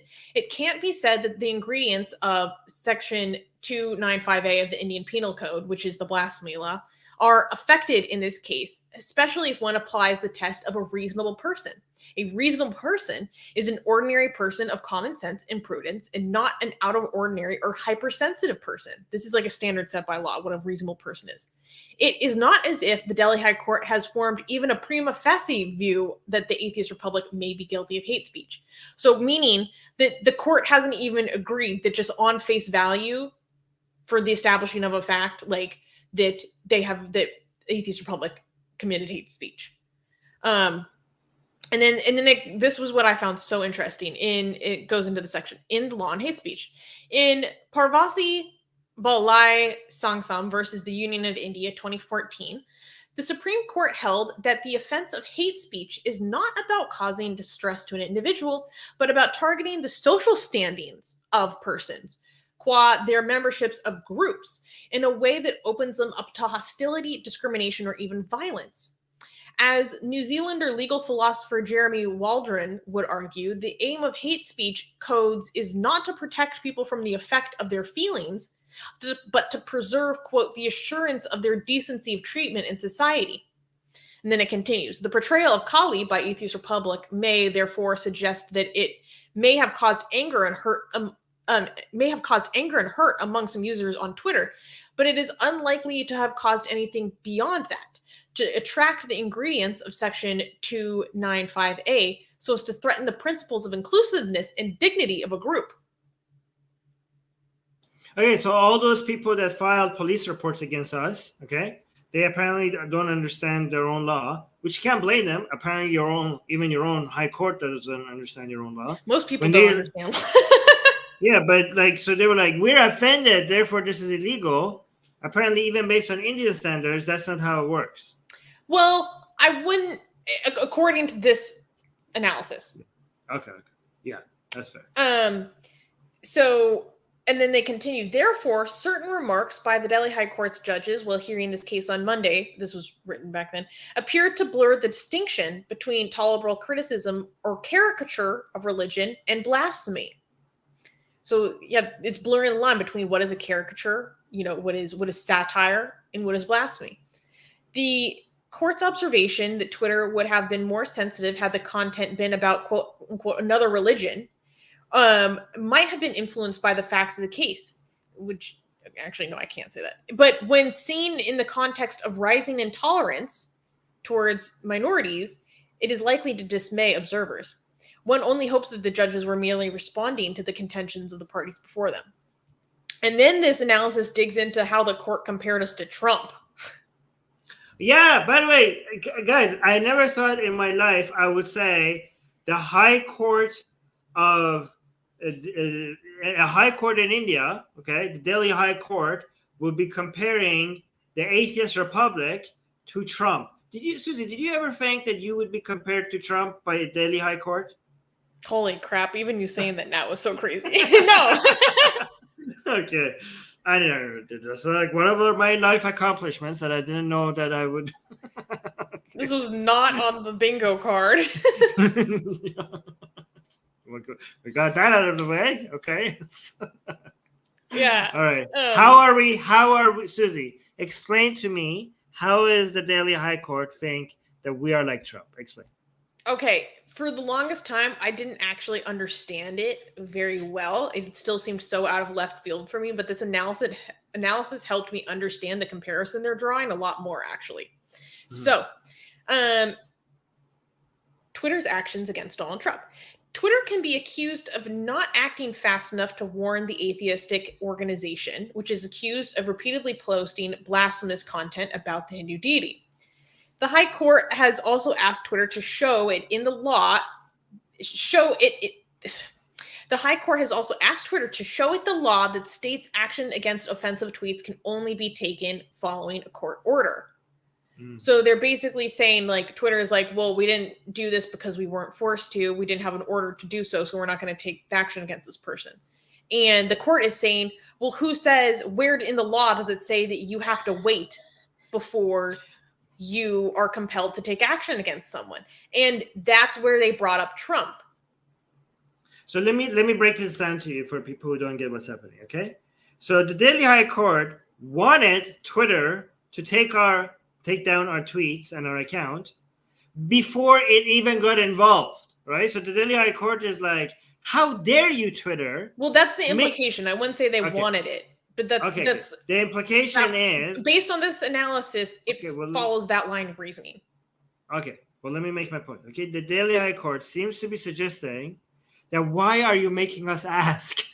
Okay, you should. It's kind of like the the girlfriend that you have, or that she's like, you should have done this for me without me asking. You know what I mean? Like, right?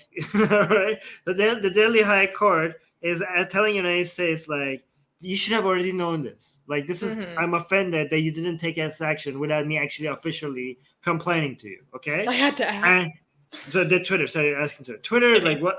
So Twitter is like, yeah, you have to give me a court order for us to take down Atheist Republic. Okay, this is how things work. And Delhi High Court is like, well, you did it for Trump. You didn't get a court order for Trump. So why do you need a court order for Atheist Republic? You should have known, just like you know that Trump is a danger to society and you took action without a court order, you should have also realized that Atheist Republic is a danger to the Indian society. So you should have taken action without us giving you a court order. That's basically what is happening, right? Well, you exaggerated a little bit, but yeah. Court. Let me be clear. Am I exaggerating? That's what their line of reasoning is. That's what they're saying. But the court has never said that we are a danger to society. No. Okay. They're saying that Trump shows that you don't need a court order to take action. Okay. Mm-hmm. So you didn't need. So they're saying, therefore, you didn't need a court order to take action against Atheist Republic. Okay. What is the reasoning behind taking actions against Trump? Twitter say, like, okay, this is a danger to society. Mm-hmm. All right. Yeah. So the Daily Court is like, well, Atheist Republic. You know what I mean? They're not saying that. Like the standards that this should also apply to Atheist Republic. That you didn't require a court order. Okay. Well, I don't know. That's basically what it comes down to. That's what it seems that they're suggesting. There's a little bit more of an implication. I don't know if I would go that far. So I want to continue in this analysis because this is really D is saying AR hasn't orchestrated an insurrection. Yet. Armin, I knew you were going to say that, and we cannot have this on YouTube. Oh, okay. No, we're joking. Obviously, this is a joke. Holy crap. Like, the people think I'm being serious? Okay, guys. I never know. I'm so traumatized by this freaking platform. Geez. Okay, I'll stop talking. I'll just go in the corner here. Okay? I can't talk without violating terms of service. I'm just gonna read this book. You just keep talking. Okay, I'm sorry. Okay. I want to continue a little bit. The analysis continues. In a sense, the court is probably asking Twitter to explain why it did not remove the content if alleged blasphemous by any other user. At the same time, it has asked the center, meaning the central government, to examine the tweets in question and other allegedly offensive posts by the atheistic organization to see if those could be blocked under Section 69A of the IT Act. Some of our websites have been blocked under 69A of the IT Act. Even the center has admitted the legal position that the social media companies can't violate the rights of its users by arbitrarily pulling down its content. So basically saying, even though the Delhi High Court is like asking these questions about why Twitter didn't go ahead and just take this proactive action against us, the central government recognizes the fact that it would be violating rights if social media companies are just arbitrarily, just pulling stuff left and right. And okay, wait, there was another part that I wanted to read. The bench's questions to Twitter may indeed point to the need for a larger debate on the scope of Twitter's intervention in such matters. The bench asked, does Twitter have any obligation on its part to keep a watch on its users to find out if they are posting something offensive? If Twitter is supposed to block an account in a case of repeated complaints, or only remove content every time there is a complaint, like a legal complaint. So I personally thought framing it that way was interesting because I see offensive stuff on Twitter. Like you go on Twitter to see offensive things. What level of involvement? I think it's impossible for Twitter to have the level of involvement that is implied here. How in the world does a platform ever moderate and remove what could or could not be found offensive? I don't think according to who? Yeah. It's a private company. Also. Yeah. Well, they usually mean the things that are just offensive to them. They don't care about other stuff. Yeah. Anyways, I'm just gonna stop. I really think I might say stuff that I shouldn't. So let's just read some comments. How about that? I want to get to some of the rest of it. So the bench seems to have been disappointed that Twitter took no action despite the petitioner complaining about the offensive content as early as December 9th of last year. The court had first directed Twitter to remove objectionable content on October 29th last year, but by according importance to people's sentiments, Twitter's inaction appeared to have invited harsh comments from the bench. And there was all this other stuff.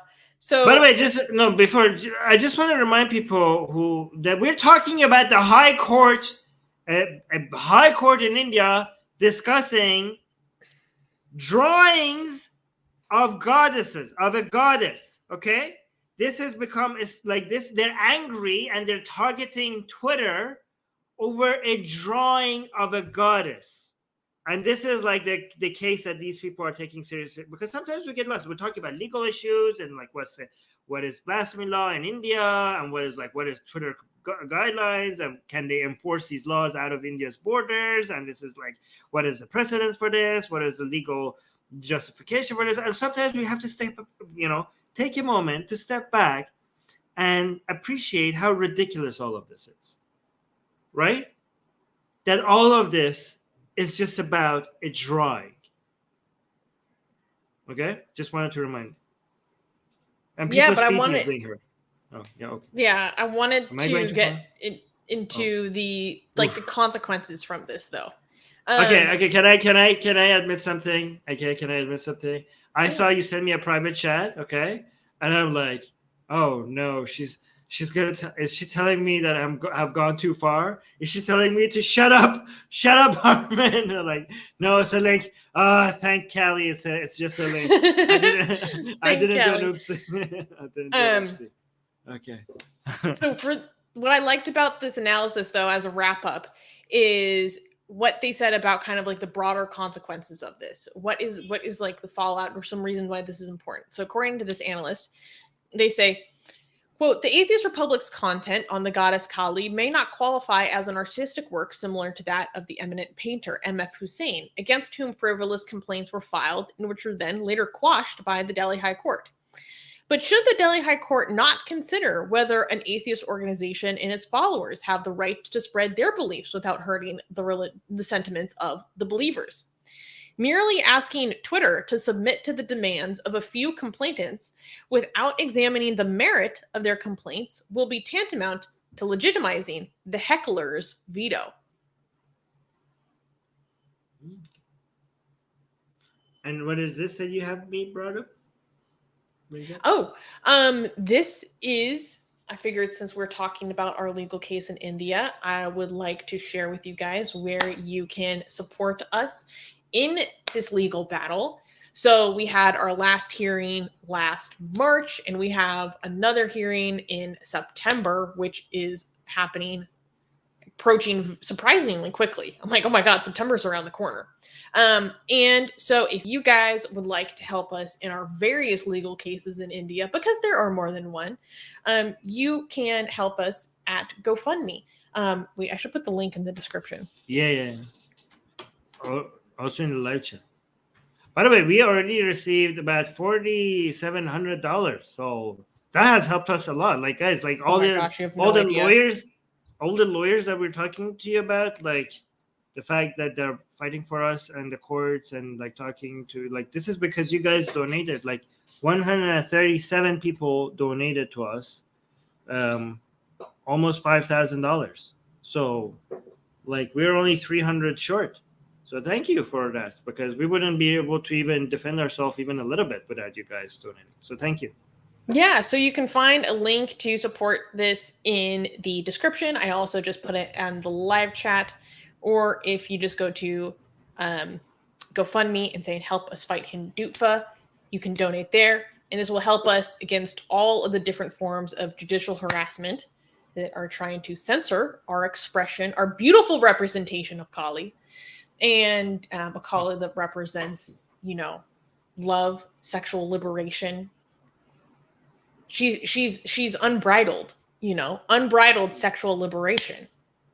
Pure Shakti itself cannot be contained, as represented by our beautiful Kali. Anyways, because of that, we have all this mess. And also our lawyers that do great work for us that we have to support. So please consider contributing to our legal fund. It does help us so much. Yeah. D is asking, is this enough? Well, I mean, $1 goes a longer way in India because, the legal cost in India is a lot more affordable than in the United States. So we get a lot done in India with this almost $5,000 compared to if we were fighting this battle in the United States, then maybe no, right? So, so yeah, that's why you consider donating, because each dollar actually helps us. Does a lot more than it would if we were doing it somewhere else. We have some other comment. Yeah. Here, let's read this. Sacha is no, you don't want. I mean, I have nothing to say in response to this. Okay. Yeah. Darko is saying, even if these laws were legit and the court was right, I'm not in India, so I should be able to see those tweets. So with the order from the Delhi High Court, I should make this clear. It was that they would be removed from the Indian market. So the tweets were up if you were anywhere except India. Well, except for the fact then a few days later, our Twitter account was banned. Yeah. We got so everything is gone conveniently. I'm just highlighting this comment just so that I have it for reference, just to reach out to Rami Sivan. So I just wanted this to be on the video. That's why I highlighted it. Thank you for the recommendation. Okay, let's do this one. Sache Khan is saying, why don't you hire some good lawyer and get it over with? Go to Hardish Salve or something. I just wanted to highlight this to say that we have really good lawyers. I just wanted to use this actually to say our lawyers are actually really, really good. So the reason why I start, we have competent counsel. I'm not worried about that. Why does this take so long? Because the judicial system is notoriously overburdened, and also court matters just take a long time, no matter where you are, really. Oh, Oxymoron is saying dollar is going strong against rupee. Now is a good time. Okay, guys, then maybe donate now. That's a good time to convert it to rupees. Okay, I mean, by the way, actually, just to be clear, do not donate to us anything if you're financially stressed out. Okay, take care of yourself first, okay? We're just only talking to people who are financially secure. If you're not financially secure, then you should be supporting us by liking and subscribing and hitting the notification bell and leaving a comment. All of those are free, doesn't cost you anything, okay? But that is mandatory, okay? Unlike donating to us is not mandatory, but liking and subscribing and leaving a comment, that is mandatory. All right. Oh, somebody's saying, oh my God, he said Harish Salve is going to help AR. I don't know, is this a famous lawyer or something? I don't know who this guy is. Yo no sé. Celebrity lawyer in India. All right. We did good. I think it was good. I think we did good today. Oh, I had a lot of fun today. Yeah. I'm very proud of us. But I'm more proud of you. You did really good. Oh, thank you. I'm proud of you. Susie does so much research and comes with so much information. You know, Susie is doing good when she's coming on our Iran segments. She's like, really? This is true about Iran? This is happening in Iran? You know, like how high level she is when her research, when I'm learning about things in Iran from Susie, right? Yeah. Does the donation heart also go to legal fund? Donation heart? Meaning the donations through our YouTube channel.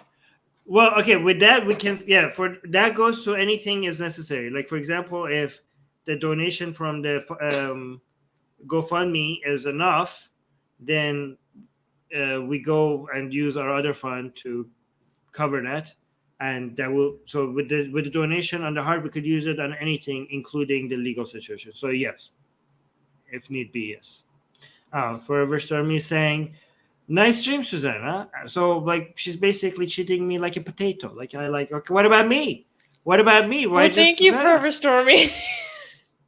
Is she kind of saying, I she's acknowledging that you're doing all the work and I'm, doing nothing? Okay. I'm an impotent potato. Oh, my God. We got $50 from D. Oh my God! $50 donation from the good thing I saw that. Guys, we don't see this. I should look at my phone more often. Thank you, D. That's incredible. $50, D. Are you sure? Thank you. Do you want a refund? Thank you so much. That's very generous. Jesus Christ. So generous. Oh my God. Amazing. Jordan Abed is saying Armin potato Navabi. No, you're not a potato. Music guy saying thanks, D, and kick. We should highlight people who are thanking our donors because that's very sweet when they do that. It's very sweet. Like Kiko is saying $50. Thanks, D. All right. Oh, where's the Susanna Quran emoji? We haven't uploaded that? No, we have. We have that. No, he's just harassing me to do stuff with the Quran right now.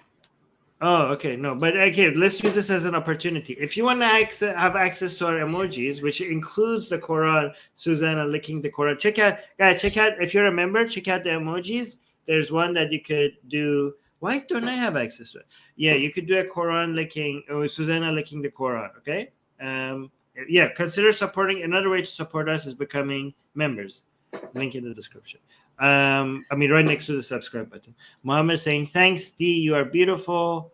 KP, I will give $100 to Jaipur Dialect. I don't know what it is, but sure. Okay, let's wrap. All right, let's wrap. All right, guys, thank you so much. Make sure you like and subscribe and leave a comment once the stream is over and hit the bell notification. And we'll see you guys very soon on the Q&A. Bye.